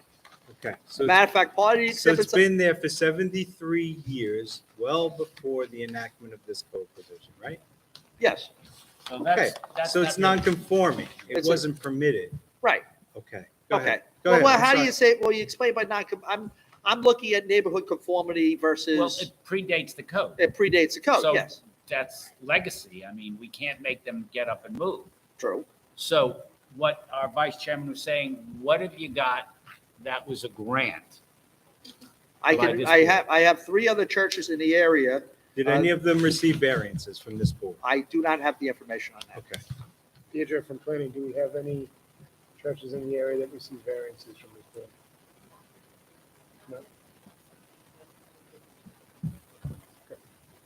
That's our problem, is that it's such a substandard lot Right. that it's going to create all the problems that the town planners and engineers and town fathers and mothers, I guess you call them now, understood was a problem and said that's why you need 40,000. It's not like you're seeking 38.5 or 37.5, Right. 27.5. It's so substandard. And we know all the problems that will be associated with parking, and that's an issue for us. Okay. Well, from a parking standpoint, what we did is we worked out a parking agreement with the Church of the Seventh-day Adventist has their services on Saturdays rather than Sundays. So they're operating on a day where the church next door does not operate. So we worked out a parking agreement, which is part of the exhibit submitted, that we can use the parking for the church next door. So they have 15 stalls of parking that we can use on a Saturday to gain back some of the relief needed. That's a step in the right direction, but what happens when not Pastor Felix Backer, but Felix Joe Schwartz says, that's no more, or it wouldn't be Schwartz. Well, I mean, That's, no more I rescind that. so what happens? What do we do then? What happens is you can record a shared parking agreement. Right, then I imagine the town of Islip will And- go further with that. And and if plan that's it. what you're proposing and not just this letter, that's better. I think. Right, sure, we would have to file that as part of the parking. I know we're at step 1, we got the agreement. Step 2 would be ISIP Planning Department in consultation with the town attorney would give us language that we would have to work out with both churches to get the parking agreement in Is order. parking the only issue with the relief of the size of the lot? I don't think that's the only issue. Well, you have buffer to the north wall. We created a 25-foot setback, so we don't have buffer relief on the north side. The west side, I would argue that you have a church next door as well. They have even a lesser buffer on East property. Granted, it's predating the Ms. Ryan, zoning. could you show us the aerial again, please? Thank you. I appreciate your argument on that, but that to me is a moot point because Thank that church. Right, their church is right up next to the eastern property line. We're actually helping them with their buffer in the So new you're proposal. expanding on this to the north, right, toward the top? of Well, the we're screen? taking that, hold on a second. Show me where you're expanding. We are taking down the existing structures, and the new building will probably be in the area of So wait, you're tearing down everything that's there? And you're starting with a blank slate? That makes it worse for you. Why would it make it work? Because when you have a blank slate, you should design to comply with the zoning ordinance, not make the zoning ordinance comply with what you choose to But they design. can't comply anything. Even if I came back with I the understand, existing, with the except existing you know what I'm building in saying, its own. Mr. Wexler. So the fact is that you should eliminate, for any need for variance request other than lot area. And then you should be able to design in features that would address any potential adverse impacts. You're still asking for more than just lot area, right? Okay, so if I come back, let's go back to your argument of you have an existing, you have an existing building that is undersized for a church, okay? We add, we subtract, you pull and poke and prod, you get to the new building, okay? The existing building would need thousands of dollars of renovation costs to bring it in compliance with New York State Energy Code, structural codes, all the codes to bring it into compliance with. And the variances are still the same. So it's a very good financial argument. Right. But it is not a zoning argument the way I see it. Zoning, Hear me out. Okay, go ahead. The town board decided that, this type of use should be on an acre lot. And it decided that because an acre lot mitigates a lot of adverse impacts, right? Because you have a lot of room. So you need to come up with a way to mitigate the same impacts on half the space with double the building that's there roughly, or whatever it is. Right. Okay? How do you address that? Other than saying, oh, this is cheaper for us, oh, the church next door is worse. I haven't heard anything positive about what you've designed that would, again, mitigate any potential adverse impacts to the neighbors. And you have 1, 2, 3, 4 of them in single-family residences, as I see on the aerial. Additionally, if I may just add to what Mr. Messina is saying, is it's not as though it's just going to be used Saturdays. Religious houses of worship are used many days of the week, and then there may be daycare. God willing, they operate every day of the week. Right, and then. But typically they don't. That's. You can't go off typically, though. Oh, no. Are you going to covenant hours of No, operation? you can't covenant. Right, You're right, you exactly. can't covenant That's the because it's point. like- And we're not asking them Right. to. That's the point. My limited knowledge in that area, I know that the churches have bingo, and then they have their worshiping sessions, and they have instructional, all good things. So it's not just Saturdays. And that's a concern that I think the town wants to mitigate, is it's smack in the middle of a residential neighborhood. But in the problem with, and Islip isn't as bad as a few other towns in this regard, is we look at planning for a church as a 7-day all-out operation. We're operating 140 people every day, 7 days a No, week. you know what, And in you really fairness- don't, but you really don't do that. But it's an as And of I'm- right use, just yeah. like any other as of Right. right use. Yeah. So if you propose a single family house for this lot, we'd have the same questions. But the Okay, single-family only house thing would be is, on a approved as of single right. family house, you don't invite in 50 or 100 people every week, typically. Maybe you throw great parties like that. I don't. I don't think I've had a But party in my you- house you know, in 2 years. There you go, right? None of us have. And don't the churches rent out their hall to different groups and have parties there? I mean, and that's again- No, standard. that's you'd have to have a lot more. This church is pretty vibrant. I don't think they would rent out the Well, church. and we want them to be vibrant. Right, We right. want them to have a lot of activities, Yeah. and we want them to be successful. Right. We want their people to come there, and it be a center of the community for them. Okay. The problem with that is that if you do that, there are adverse impacts on all these adjoining parcels, and I don't see how that's being addressed, And if I at all. I agree with you, Mr. Messina, and I look at it as, we have a house of worship in a residential area, but it needs double a lot.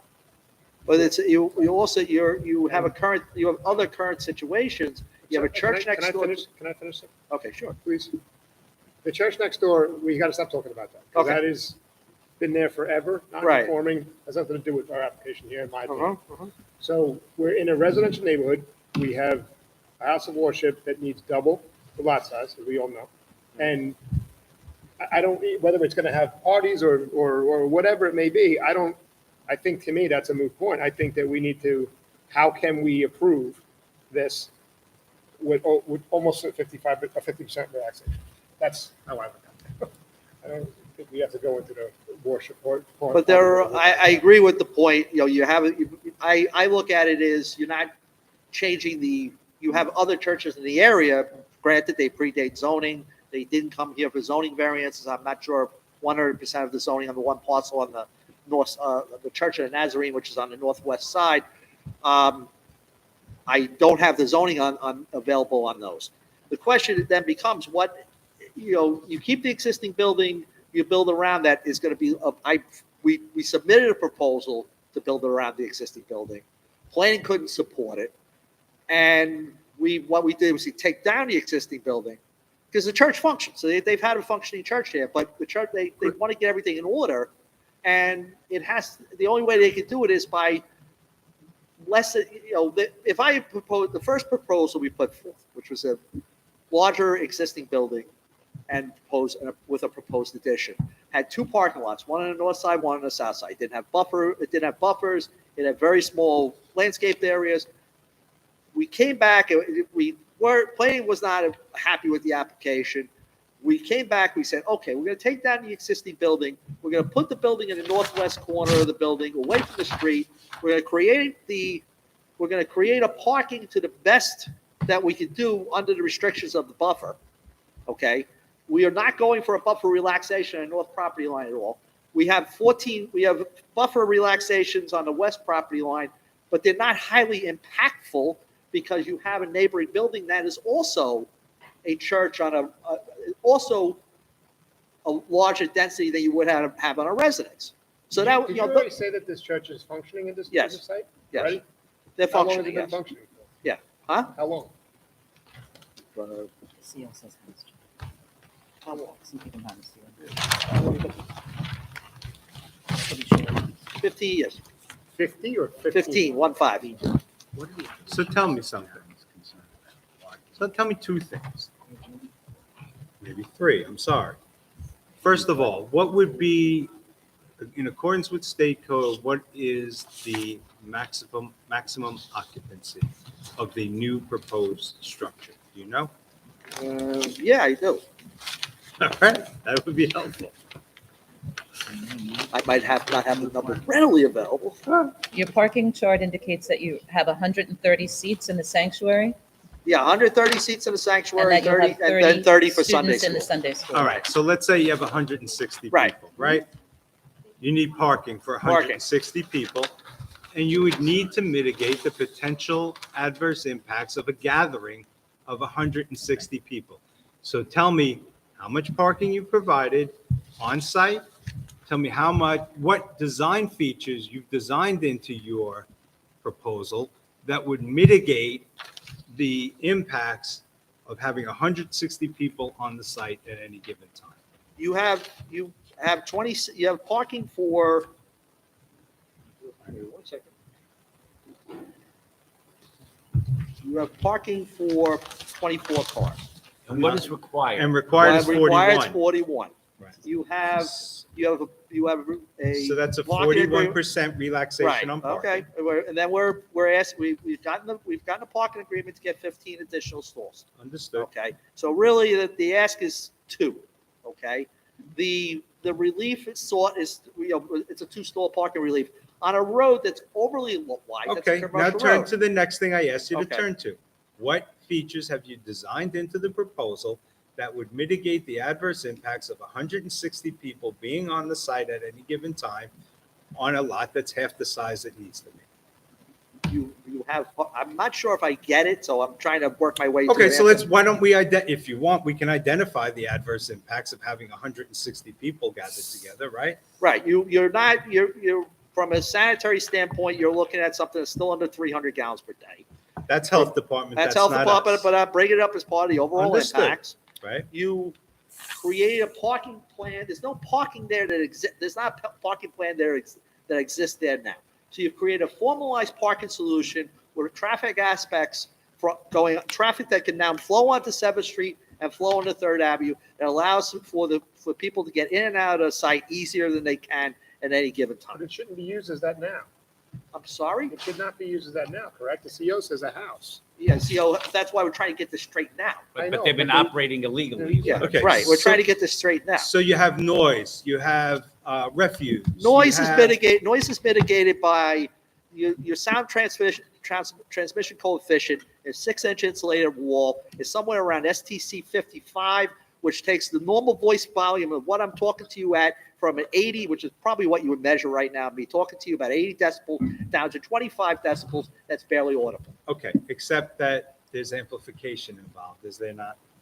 Even if you amplify There to always 100 is. if you amplify to 100 decibels, okay, if you amplify to 100 decibels, which is me standing in the bottom room saying, hello, that's 100 decibels. No, I Okay, see, I but don't buy my that. point going back is You're not a sound expert, okay? I'm You're pretty not a good sa- though. And I'm telling, You're not I'm not a sound expert. You're not a I'm not a sound expert, engineer. but Don't I talk, really- don't talk over me, please, or this Okay. is gonna go south really quick. Okay. All right? I'll let you talk, you just Okay. give me the same courtesy, all right? Sure. So the fact is, maybe you want to produce some evidence of sound attenuation by someone who knows, is an expert in the field. Sure. That might be helpful to you. I don't know. Maybe you don't want to do that. That's your prerogative. Okay. All right. But My what am I, concern- but wait a minute, what am I, if And then you're how are worried we about- removing the refuse from this? We have a dump, we put in a 8-foot by, to town standards, we put an 8-foot by 10-foot dumpster at the northwest corner of the parking area, and that was reviewed, planning placed it. That was Sean Ross at planning, made sure we placed it in that location instead of up in the buffer. So we placed it in the upper left side of that application at that. Mr. Roseberry, my concern is, I think everybody here wants to see a house of worship being built and being utilized. Okay. Only good comes from that.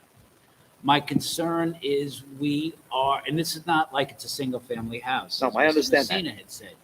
And as of right, they will be able to use it. I get it, they're not having parties till 3 a.m, but they can use it as often and as much as they like. And we are opening the doors to onerous use in a residential neighborhood for up to 160 people. Not that they're going to have 160 people there at all times, but I said all of the things that I had mentioned, they can do as of right. And the town, we don't know what conditions were created or will be creating. And that's why all of those mitigating circumstances that come with 40,000 square feet are halved with 22.5. Well, actually double, right? Or double. And it concerns me because we don't know, again, hopefully they would theoretically gain more members, build, and do all wonderful things that we would like, house of worship. But that all inures against the neighbors when you have only 22.5. Well, when you say the neighbors, you're basically impacting the houses across the, you have 2 houses. 3 houses, I think, line up across the street and 1 to the north, right? Right.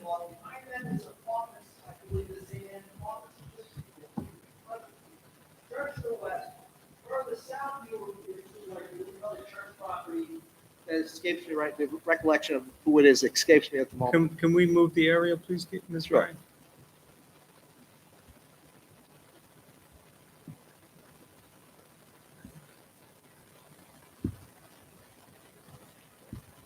I don't know what that is. It's wooded, it's a huge buffer and then a parking lot. Right. See, if you had that huge buffer, no one would be arguing with you. You kind of, yeah. If wishes, And you won't be able to meet the landscaping requirements, correct? Right, we would have to get a relaxation of the buffer. And you won't be able to meet the buffer. Right, only on the west property, and we have we have setbacks, I believe. Hold on. Let me look. And I appreciate I like a good argument. I don't mean to be. No, not at all. Not at all. We're trying to work this this is through fun. together. I actually enjoy this. No, We're you all have- trying to work this through You together. certainly have the facts and Yeah, figures. we are going for a landscaping relief we need 4,500. Now, remember, this is taking out the buffers. According to planning, we have a total landscape of 3,757 square feet, which is 16.7 where they asked for 20. And we have front yard landscaping of 2,056 square feet, which is 200 square feet less than the requirement at that point. And to be honest, if I eliminate one parking, well, I could shave some things here and there, but the thing is, a lot of that's taken up. We have a large buffer that we are taking up at that point. No. Thank you. It's been a long time since I spoke this long.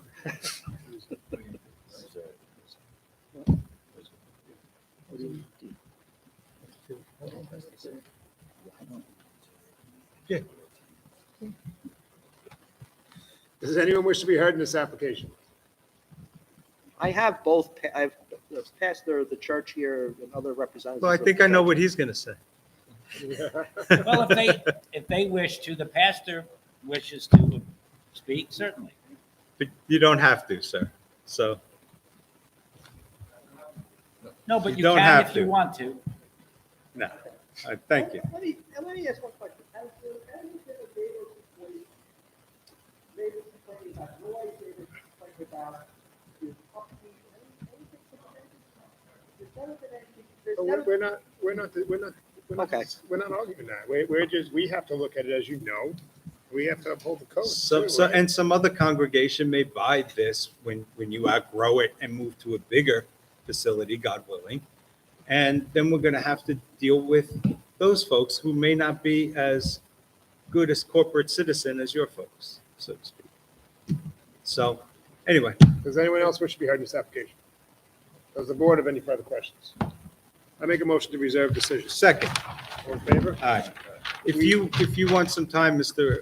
Roseberry, to submit something from a sound expert, Okay. tell us Sure. how much time you need, and that's when your clock will start to run.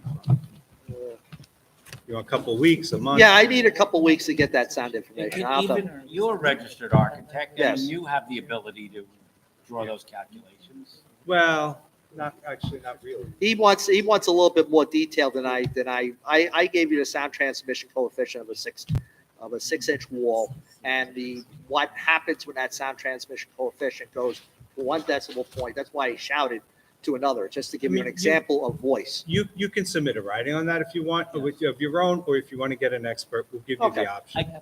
I was just, didn't want your client to spend monies that. Yeah, that's a fair point, Mr. Yes, I appreciate I don't that. know, a sound expert could charge $5,000. I'll ask and we'll see what happens. Whatever you choose. And if you Okay. choose to submit nothing, that's fine too. Just let us know. Okay, all right, fair enough. Thank you. All right. All right. Thank you very much. Okay, thank Have you. a great night. Thank you, appreciate the time. Next application was adjourned from July 12th, 2002. It is number 501-22, 109 Avenue Holding Corp. Permission to leave driveway having side yard of 3 feet instead of required 4 feet. Front yard occupancy of 65.5% instead of permitted 35%. And to leave patio having a side yard of 1 foot instead of the required 4 feet. Residence CAA District, east side of Islip Avenue, number 113, 50 feet south of Union Boulevard, Islip, New York. Ms. Trello, welcome back. Name and address for the record, and please tell us why this was adjourned from July 12th. Good evening again. Roxanne Trella, Dynamic Expediting Services with offices at 1040 Terry Road, Ronkonkoma, New York. At the last hearing that was held on July 12th, I was not the representative at that time. However, looking back at the transcript that was provided and the video, it seems that the driveway, side yard, and patio were not too much of a concern. It was more the front yard occupancy, which is what led to the adjournment. So I was just brought onto this file, and in looking at the file and in the location of this property, we are on Islip Avenue, which most of us pass on the way to the town. This is a highly trafficked road. This house is in District CAA. Across from it, yes, that's so the house is highlighted. Right to the north of it is Union Boulevard. To the south of it is Main Street.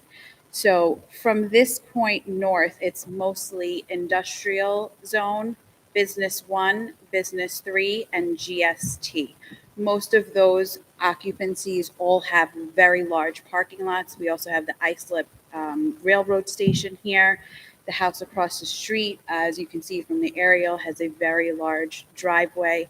So while there may be no precedent for a residential front yard occupancy that large, it certainly is within the nature and character of this specific neighborhood being on such a large street. So I'm sorry, it's 65, right now, the request is 65.5% front yard occupancy when 35 is permitted. What is driving that 65%?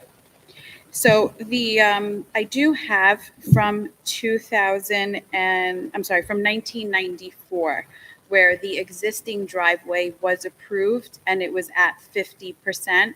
I did meet with Dan from zoning today, who actually marked up a survey showing that.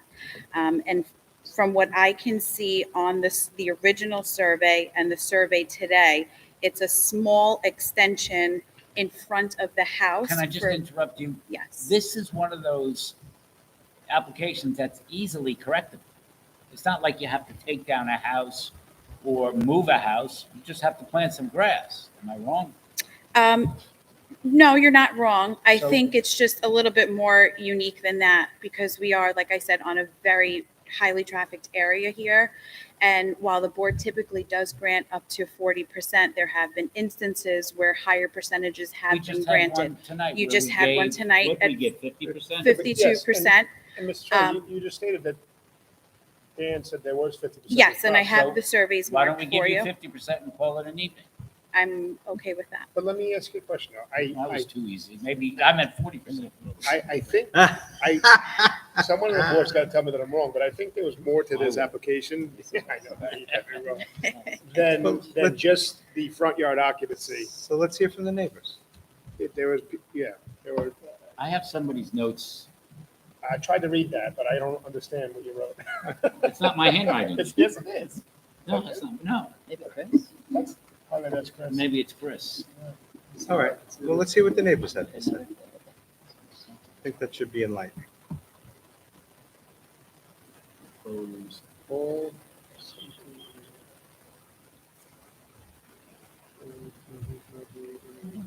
Does anyone wish to be heard in this application? Come on up. Name and address for the record, please.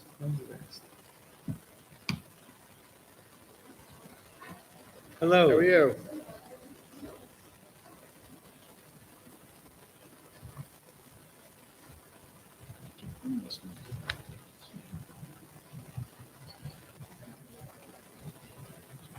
Oh, I write this, they will go off from neighbors. Oh, that's it. Okay, now we understand. Hi. Good evening. My name's Elizabeth Winkler. And I reside at 19 Rose Street in Islip, and my property is directly adjacent. And who's the handsome young man with you? This is my husband, Stephen. There you go. We've been married 47 years. God bless you. I'm sorry, I didn't catch your name for the record. Elizabeth Winkler, Winkler. And her husband, Stephen. And my husband, Stephen. They've been was a- married 47 years. I'm married. Can I just say something else? Sure? Don't climb on anything, though. So, one of the things that I have noticed on my also here is that the 113 Islip Avenue designation is actually under garage. And I think that that's very relevant. The house is actually further this way, where you can see a couple of parking areas. And before I leave my statement, I would like to also address Just to let you know really quick though, just because it says 113 Islip Avenue, Doesn't the whole blue outline Yes. is the whole property. Yes, yes. So it's not just saying the garage is 113 Islip Avenue. I'm at 19, which for some reason is not.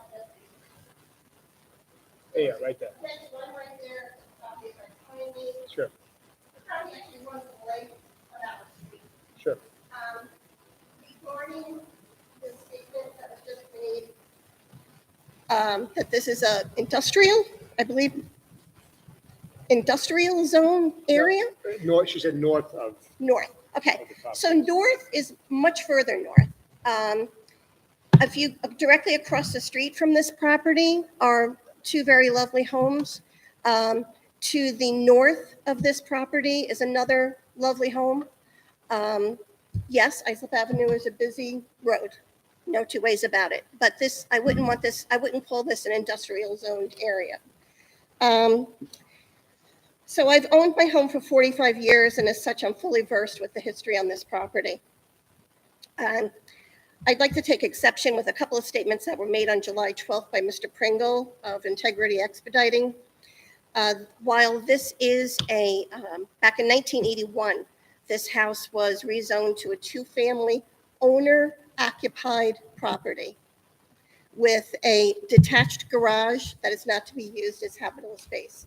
And that's clearly notated on the CO, as well as the additional documents that I've been provided by the town.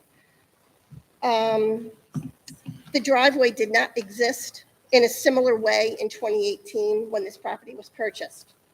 If you note from the pictures that I presented, I have pictures from 2018 when the property was on the market.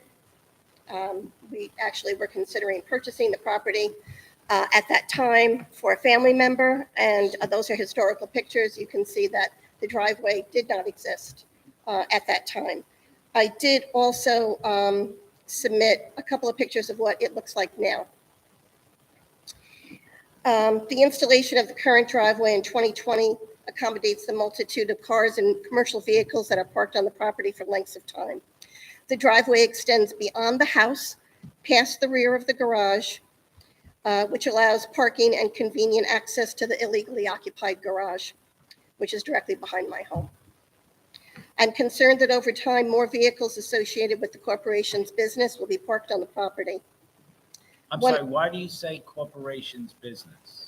Because this property is owned by a corporation, so I'm not quite sure if it's owner occupied, who the owner would be that is supposed to be living in the house, which is empty. I'm not quite sure of the. Well, that's it. I run that by Will and Vinny. If it's a corporate owned, it's a corporation, would the members of the corporation or the officers and directors have to live in the house? So one way that is frequently utilized on corporately owned properties is to have an employee reside, like a manager or somebody like that, typically, where there's an owner occupancy requirement. That is the most common way that that's dealt with corporate ownership. You might, Will, I don't know what your experience is, but that's been mine. There's no, on this application, there's no owner occupancy required, is there?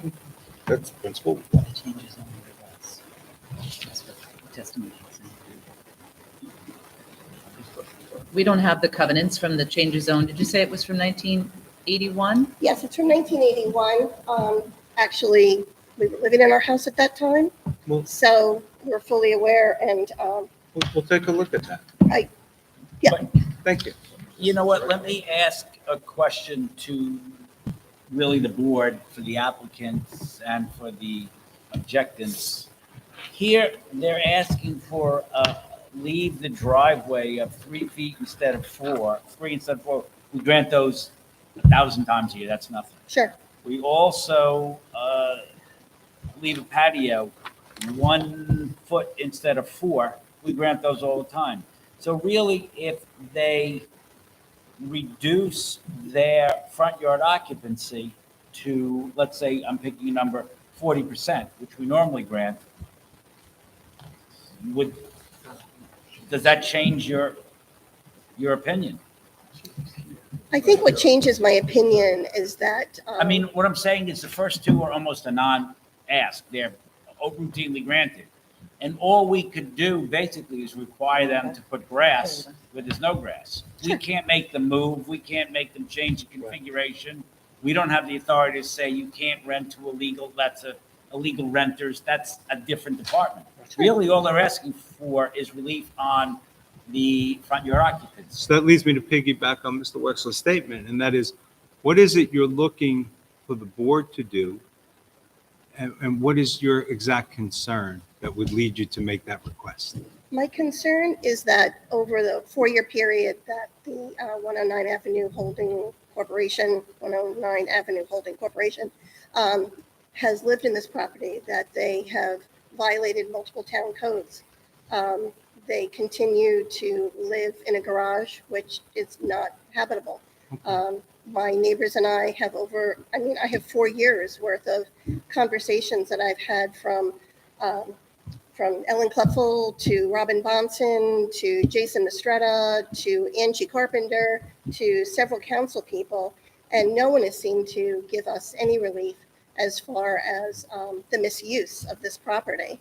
Okay. Got That's our main concern. I do feel that that they operate in a deceitful manner, and I'm more concerned about the continuation of them without no one stopping them from continuing to. I mean, this driveway was put in 2 years ago, and it's only because they were cited But that we they're don't have- asking So for it. it seems to me that, it seems to me that really what you're here for is a denial just as punishment for other things that aren't before the board.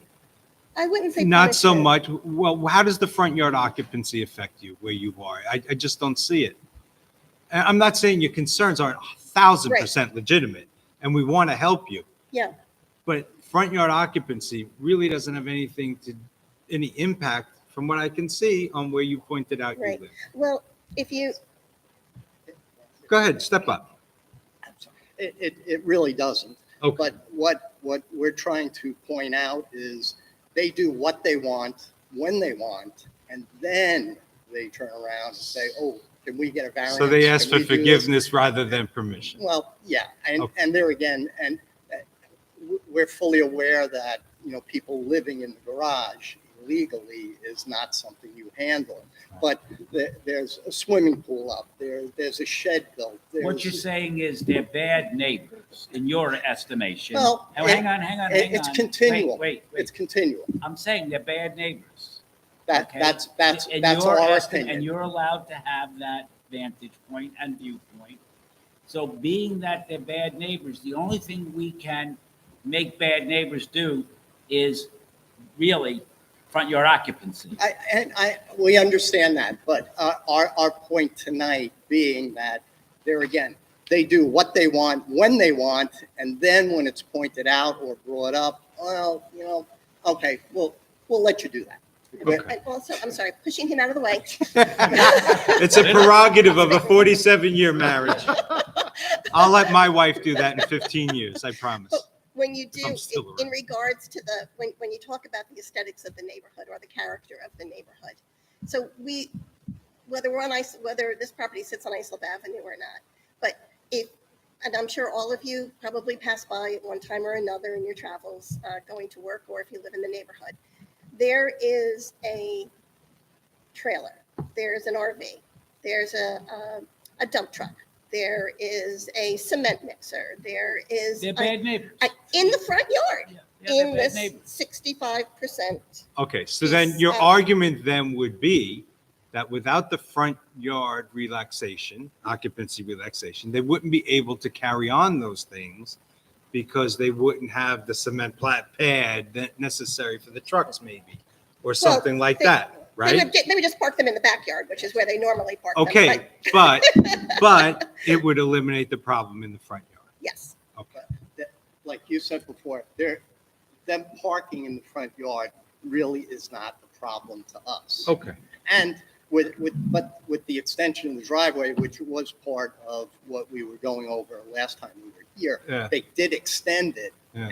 and that ended up parking for all of these Sure, other vehicles. sure. What's in the front, we'll drive by it, you drive by it. But, and honestly, their property is really nice. I mean, they put arborvitaes around the whole thing. They put vinyl fencing up, but that doesn't make it okay for them to do. Right, their whatever they behavior want. is inappropriate. That's Okay. our belief. Hear you loud and clear. Thank you very much. Just one quick statement from myself, if you don't mind. Just to, you were sitting here all night, I'm sure you heard, we had another front yard occupancy, and we Yes. granted them because they were on a busy road, a little higher than they normally would grant them. So it's hard for us to also say, they have to stick Well, with this except one. this exceeds even that, Mr. It Chairman. exceeds that. It does. Significantly. It does, We go out the same road. We're on a dead-end street. Yeah, I mean- So we go out onto Islip Avenue whenever we're leaving our property or our street. And living in our, Just as they would. right, and living in our home for 45 years, this is the neighborhood that we bought. And Islip Avenue wasn't as busy as it is currently. And it isn't the main road, but, it is the character of the neighborhood. And we'd like it to remain the character of the neighborhood. Well said. Understood. Thank you. Thank you. Thank you. Have a great night. Does anyone else wish to be heard in this application? Come on down.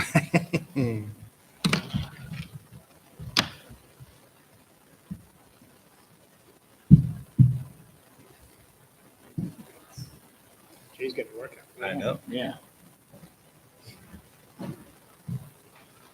Good evening. My name is Joe Kovati, C-O-V-A-T-I. And I live at 23 Rose Street, in Islip, 11751. And I've lived there for over 32 years. And I'm a neighbor to Mrs. Winkler and Steve. Sir, could you please just lift the mic so we can hear you better? Thank you so much. Better? Yeah. Better? Thank you. Okay. I'm a neighbor of Steve and Betty Winkler, right next door. And I just have I echo a lot of concerns that Betty and Steve have articulated to you already tonight. Since the property has changed hands, there's been a lot of vehicle activity parked in the front and back. There've been a number of box trucks and pickup trucks and trailers and RVs. Since the last meeting, most of those vehicles have been removed from the site. It's been made that clear. But over the years, it's been somewhat problematic. And as Betty says, it's an owner-occupied two-family home. I brought 3 pictures, and I apologize if they're the same ones from Betty. The first 2 are from the real estate advertisement of the sale of the house. The first picture is taken from the garage looking towards the house and Islip Avenue. It shows the walkway leading to the garage and patio adjacent to the house. And notice there is no driveway present on that picture. The second picture was taken from the patio looking towards the garage, and the walkway is still clearly visible. Third picture is from Google Maps showing the entire property of 113 Islip Avenue and the abutting properties on Rose Street. The red dot is where I live. The one house to the left is Steve and Betty Winkler's. As you can plainly see, the rectangular parking area is approximately 50 by 50. And I scaled that off that picture. And it's been added along with the driveway leading to the garage. These new additions are never part of the original property as it was sold in 2018. But one of my questions I have is, are they looking for an increase above and beyond what is existing right now or from what was originally on the property? They're 2, if I understood you correctly, they're exceeding what they're allowed by a good percentage right now. They're not looking to make it bigger than it is. So they're going to keep what they have. They're going to keep what they have, which is over what we allow. Understood. But you can see the changes that have been made since the property's been sold. That driveway has never been there before, and driveway's leading back there, and there's nice. The front has been altered in that new rectangular parking Sure, area. if you heard their expediter, Estrella, she stated that they're willing to cut it back. There's some precedent in the area, and they're willing to cut it back to the precedent size. That's what they stated earlier before we had the public comment. I mean, that's really all I have to say. Thank you. Thank you. Thank you.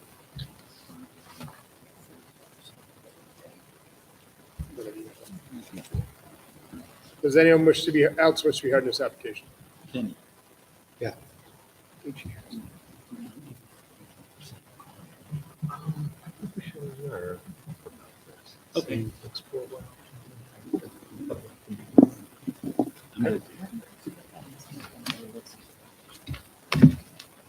Mr. Chella, does anyone live in that garage?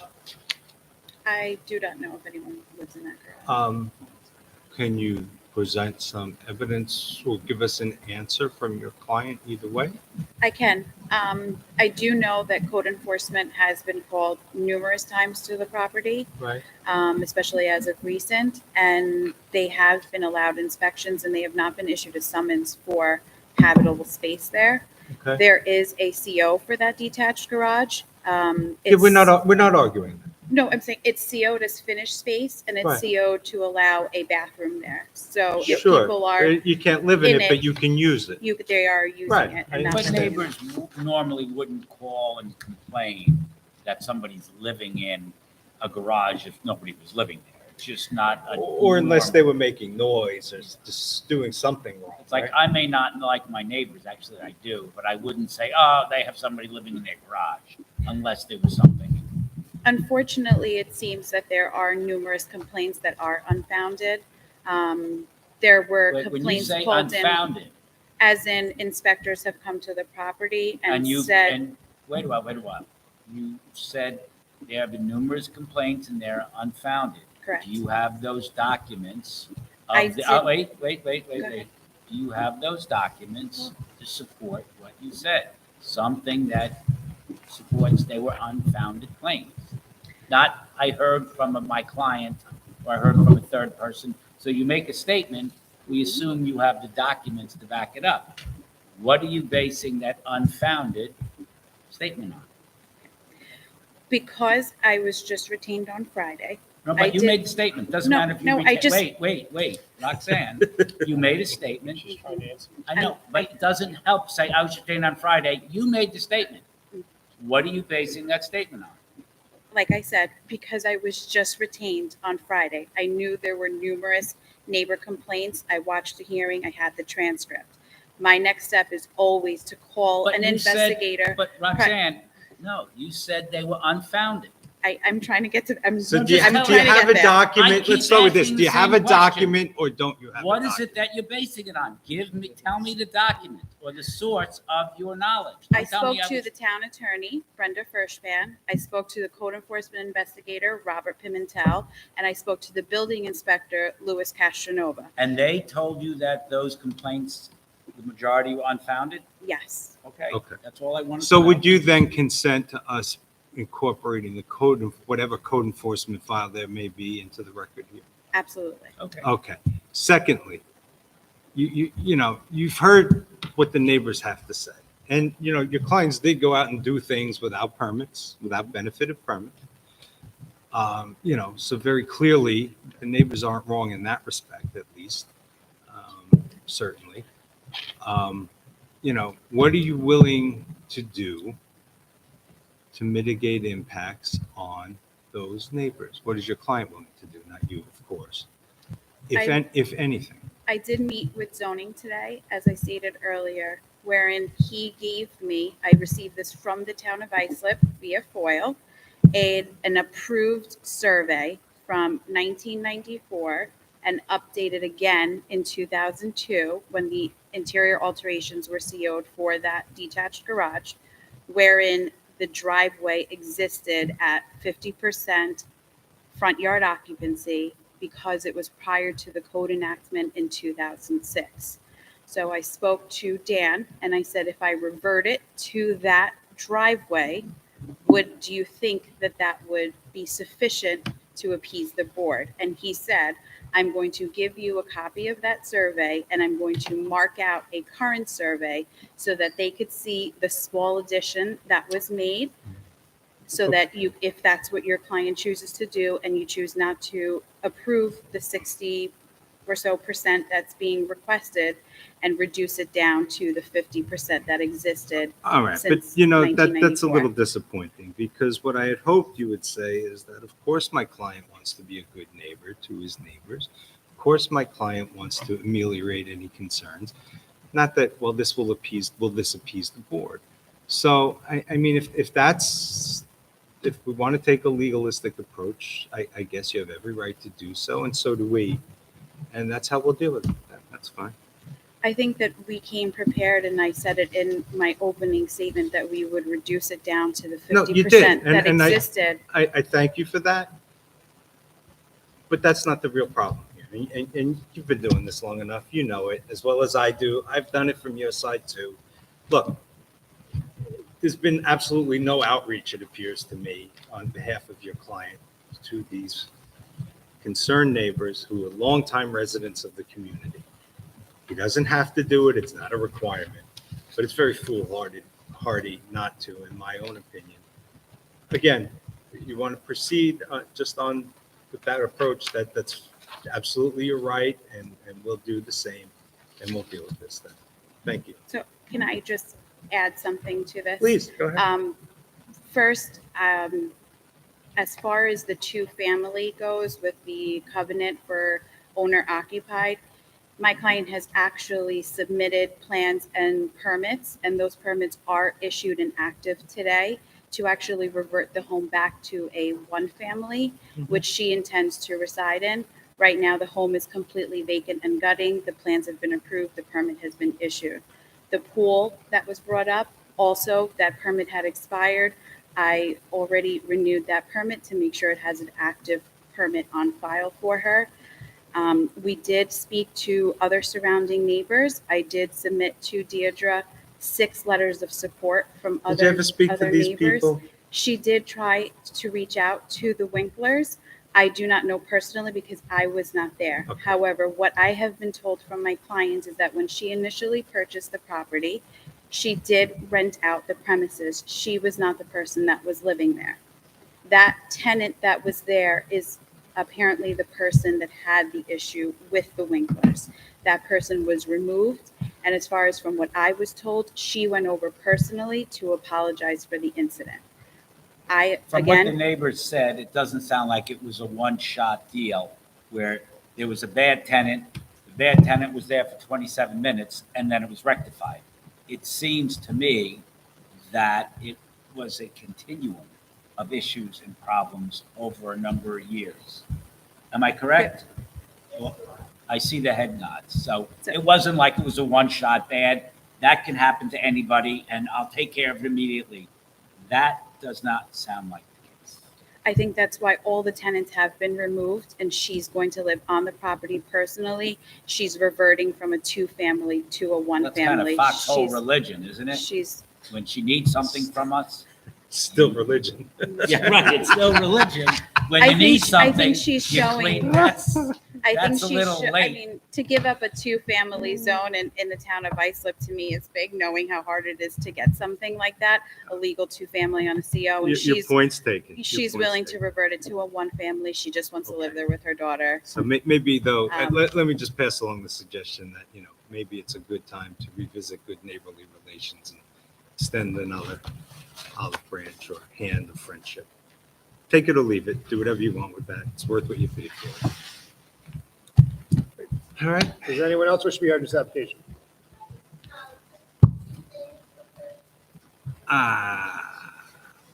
You have to step up.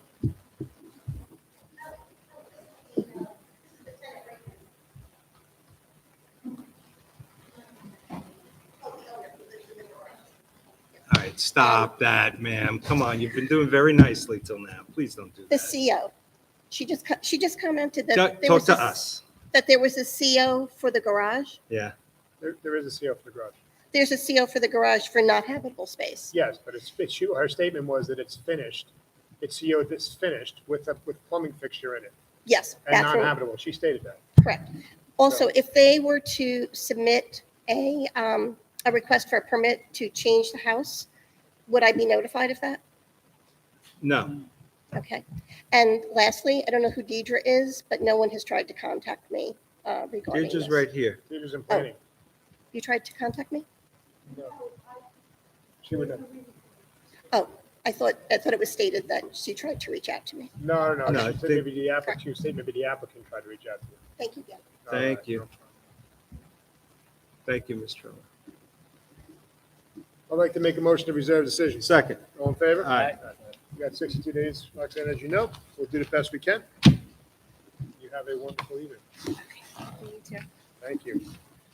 So next application, Mr. Chairman, is number 658-22, Richie Carrissier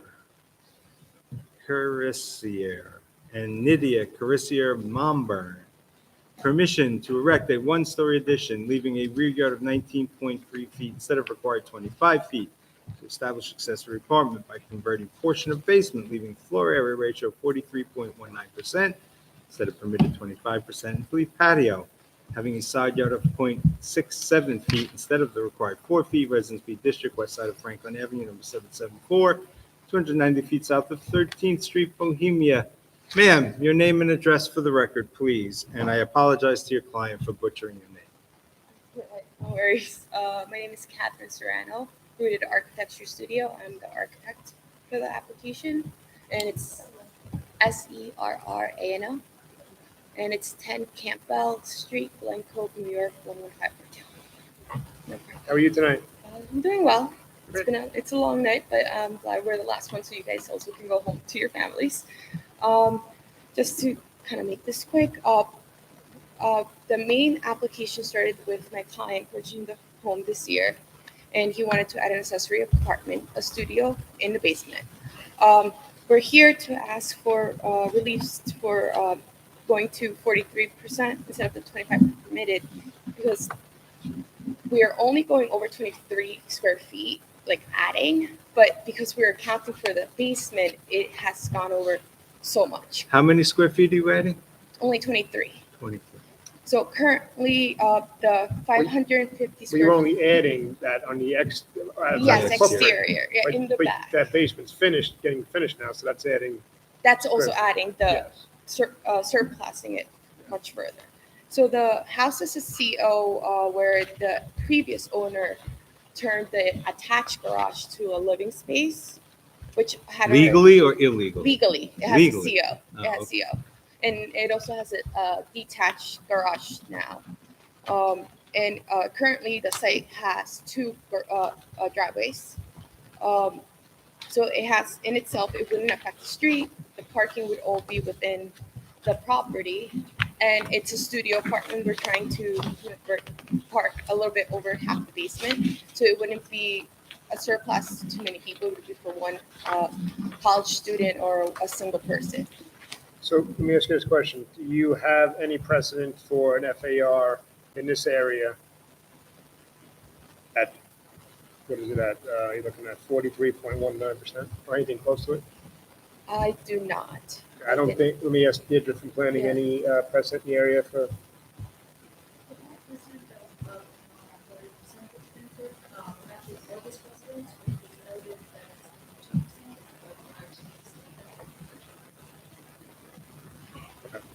so here's our issue. Mhm. The code states 25, as you know. Yes. We give up to 30 usually. You're at 43.19, and we have no precedent to support your argument of why would we give more than 30%? Okay. Even if it's the basement, we're not really going far and beyond the premises, really. No, because then if someone comes in down the road and says, "We gave them 43, we want 43 in a different arrangement of their house," how do we say it? You can't. So the nature and character of the neighborhood then starts shifting, right? Mr. Sarah? I have, there's something I want to explain to the board that I don't know that we've only seen this once before, where now that accessory apartments are actually approvable in the basement, provided you meet all New York State Building Yes. Code requirements. Prior to recently, they were actually prohibited by the town of Islip accessory apartment ordinance in basements at all, even if you met all the New York State requirements. So we had a code amendment a couple of years ago. We now allow them to be in the basement, provided you meet all the requirements, egress, et cetera. So what you're seeing now is essentially the basement is going to count towards the FAR by including gross floor area, which would not have been included before. So Yes, if you could separate for them, what percentage of the gross floor area increase is the studio in the basement that you described and the small one-story addition in the rear? But before you do that, I just want to understand. So if they were to move the accessory apartment to the main part of the structure, not have it in the basement, that FAR wouldn't count. Correct. But by using the basement, the same space for the same amount of space for the same exact thing, you're now penalized because of the basement being now included in FAR. Exactly. Because Yes. it's finished, though. It's finished as living space. But it wouldn't, only if It it's an wouldn't have apartment does it counted. count. You can have recreation space in the Down there, and basement, it's fine. and it doesn't right. count. You're not living there. But you're living upstairs, so what's the difference if you swap them? But it's just like saying I'm going to put bedrooms downstairs in the basement and not count it as FAR. It'd be my personal residence, right? I'm going to make that But basement. what's finished the and put 2 bedrooms difference in the if you don't have those same 2 bedrooms upstairs, but you put them in the basement instead? You're just exchanging the space and where it goes. But I hear what you say. I totally understand that, but it's just like saying that I have an unfinished space in my house. I'm not going to rent it out as an accessory apartment, but I'm going to finish it and put 2 bedrooms on it. That's living space now. Whereas before, No, it doesn't count. no, It's bedrooms. correct, but it doesn't count. It's only the accessory apartment. That's silly. That's my point. Yeah. Oh, I get what you get. So under how big is the under addition? these particular circumstances, this makes perfect sense to me, notwithstanding the high number. So Let's see what the rear addition is to make it a habitable, like a human entrance, to say, to the basement for the tenant, future tenant. Right now, we have a rear entrance to the basement that's just like the metal storm Yeah, doors. don't- So what we're doing is we're gonna refinish the stairs and have an actual 3-foot wide door or 3-inch door so people can actually go in and go down the stairs instead of opening these metal gates to then reach their apartment. You would have it compliant with state Yes, code. it would be Right. code, yeah. And we even tried to do the door to the side, not to the rear, where Right. we're asking for that rear variance as well. See, I mean, with that in mind, this makes absolute perfect sense to me, and I'm in favor of it. I honestly would like to discuss this because I think Yeah, we're no, going to because be. it's the first time we're This is the doing it. first I time agree. going, And I think we have to do this Be careful. properly because this could be a slippery. Slippery that slope. we're, Yeah. we're on. Slippery basement stairs. Slippery basement stairs. No, I You guys agree. or no? Oh, absolutely. Does anyone wish to be heard in this application? Does the board have any further questions? I'll take a motion, Dan. So, I'll make a motion, Mr. Chairman, to reserve this. Second. all in favor? All right. So we're going to reserve decision to discuss this because this is something new to us. Understood. So we have 62 days by law, but we're going to do it as quick as we possibly can to get you an answer. Okay. As quick as we can. But your argument was great and, Yeah. Yeah, And well, we really Ms. want to- Pissarro's argument didn't stink either. yeah. Well, she is the brain. So, Yeah, and thank you, because I was gonna lead towards that conversation. yeah, but 'Cause I can't, no one can do it as good as Ms. Yeah, She's thank the you. best. Well, have a good evening. Thank Hope you, to you hear too. from Thank you. soon. Nice, Mr. very Chairman. nice presentation. Just for the record, second call, Alex Castro. There being nobody in the audience, I would move that this be adjourned to a date of the secretary's selection. All in favor? Aye. All right, lastly, we have 10 accessory apartment renewals. Items 1, 2 through 10 on the list before you. I'd make a motion that all be approved for a period of 3 years. All in favor? Aye. Aye. Opposed? None? Mr. Chairman, I move that we adjourn. Second. Aye. Thank you very much.